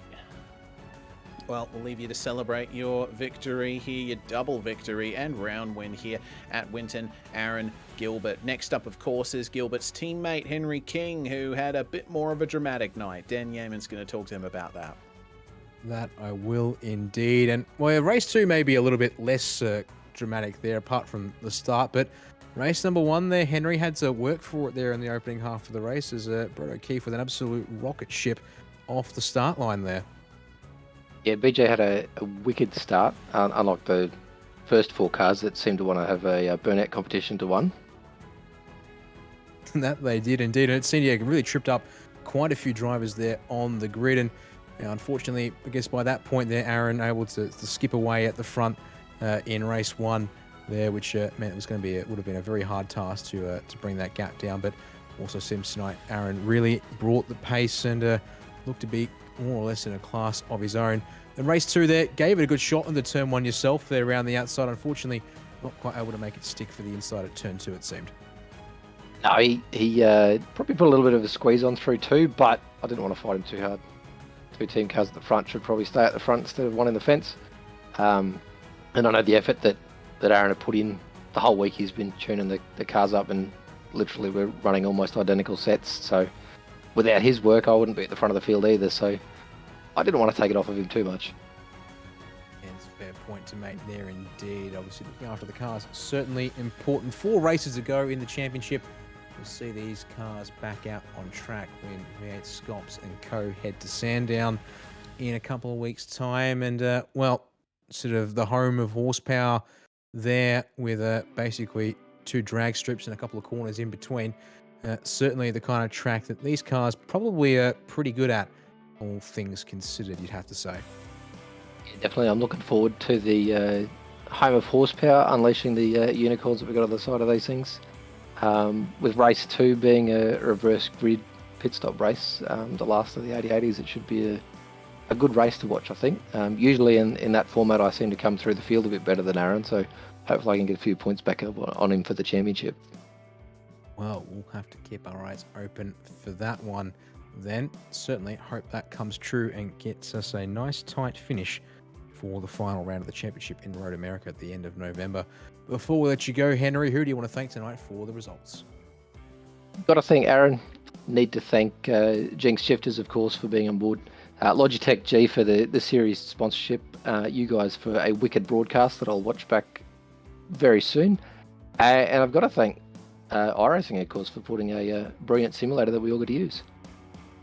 Well, there we are. Henry King, seconds all round in the races here tonight at Winton. Pardon me there, Reese. And there is one last driver who's standing. We'll have a quick chat to Gavin Cox if we can. We ended up P3 in both races tonight, as it would so happen. And, well, bit of a burnout run there, unfortunately for you, Gavin, at the start of race 2 in particular there, but able to work your way back forward over the course of both races there. Yeah, that's right, Daniel. Probably destroyed both starts, actually. Had a horror night that way, but had to fight back from both of them. So, yeah, had a quick car, just couldn't get the start to stay with Henry and Aaron. Yeah, obviously short ratios around here at Winton this week, of course. Is there a possibility there, perhaps just maybe not quite dialed in after Bathurst being quite the opposite for these cars in terms of gear ratio, and maybe just a small oversight there, perhaps with the differences in launch technique required as a result? Yeah, you're spot on, mate. I just did my normal technique, just probably didn't practice it enough through the week and didn't allow for the extra ratio, and it just got too much wheel spin off the start. Well, not too bad, all things considered, although, as you said, certainly made for a bit of an impressive smoke show, and might have made turn 1, I reckon, a little bit interesting. But there, in race 2, did a good job there, obviously shadowing Lindsay Hobbs most of the way there. A small error as it ended up being for Lindsay there, able to get past him there without much drama. But I guess from your perspective, was there any options you're sort of seeing, sort of following him around there in that race, and anything you reckon you might have been able to do apart from wait to see if an error came from Lindsay as it so happened in that race? Yeah, I thought we were pretty even. I think I was quicker than him in a couple of spots, and he was better out of a couple other corners. But I was just watching his tyres go away in the rear, and I just thought he might have had given me a half an opportunity to get down the inside. But most of the time he kept the door shut until that one time where he had a half a spin there at the hairpin. Yeah, indeed. Well, we'll see these cars back out on track at Sandown in a couple of weeks' time. 2 more races there, and well, a couple of pair of drag strips, as we like to call it, a couple of turns in between. Should be hopefully a good combination for these cars. What are your thoughts on that? Yeah, looking forward to it, actually. Probably a more favourite track for me. Well, we'll look forward to seeing you in action when that comes around. Before we let you go, Gavin, who do you want to thank tonight for the results?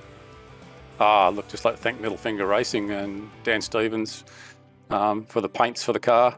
It's always great support through the week when we're doing the setups of the cars. So a big shout out for the rest of the guys in the team. Well, there we are. Gavin Cox actually picks up P3 in both races tonight, Reece, so it's a clean sweep for all of our drivers we've spoken to this evening. And that will do it for this evening's action. We'll take a short break before we see these cars back out on track. Actually, we'll be, 3 weeks away. We'll see the Logitech G V8SCOPS Supports return on Friday, the 4th of November. But, well, we get one line off, and then we'll be back once again to cover the rest of the action here from Winton for this weekend. But again, even just looking forward to Sandown as well. Got ourselves a great racing there to come, I'm sure. 2 Litre Tourists will be back out on track, so we'll see you back out behind the wheel for half the evening there as well. Indeed you will, and I'm looking forward to it. Commentate a couple of good races, race in a couple of good races. It's going to be a really good night, and we hope that you join us on SimSpeed TV for that. Reminder, this is our schedule for the end of the month, and we've got plenty of racing all through October here. Plenty of different kinds of racing as well. We've got Dirt Oval, we've got Endurance, we've got GT racing, we've got Formula 4, Porsche Cup, what have you. It's going to be fantastic, and we hope that you're there every step of the way here. I'm Reece Gardner, it's Dan Yeaman alongside me in the comms box, and of course Jay Kennedy handling production and bringing you these live pictures across YouTube, Facebook and Twitch all around the world. Thanks very much everyone for watching. Thank you to the drivers for putting on such a great show, and thanks to Logitech G for their sponsorship of the V8SCOPS Support Series. Goodbye for now, but not forever. We'll see you on Sunday.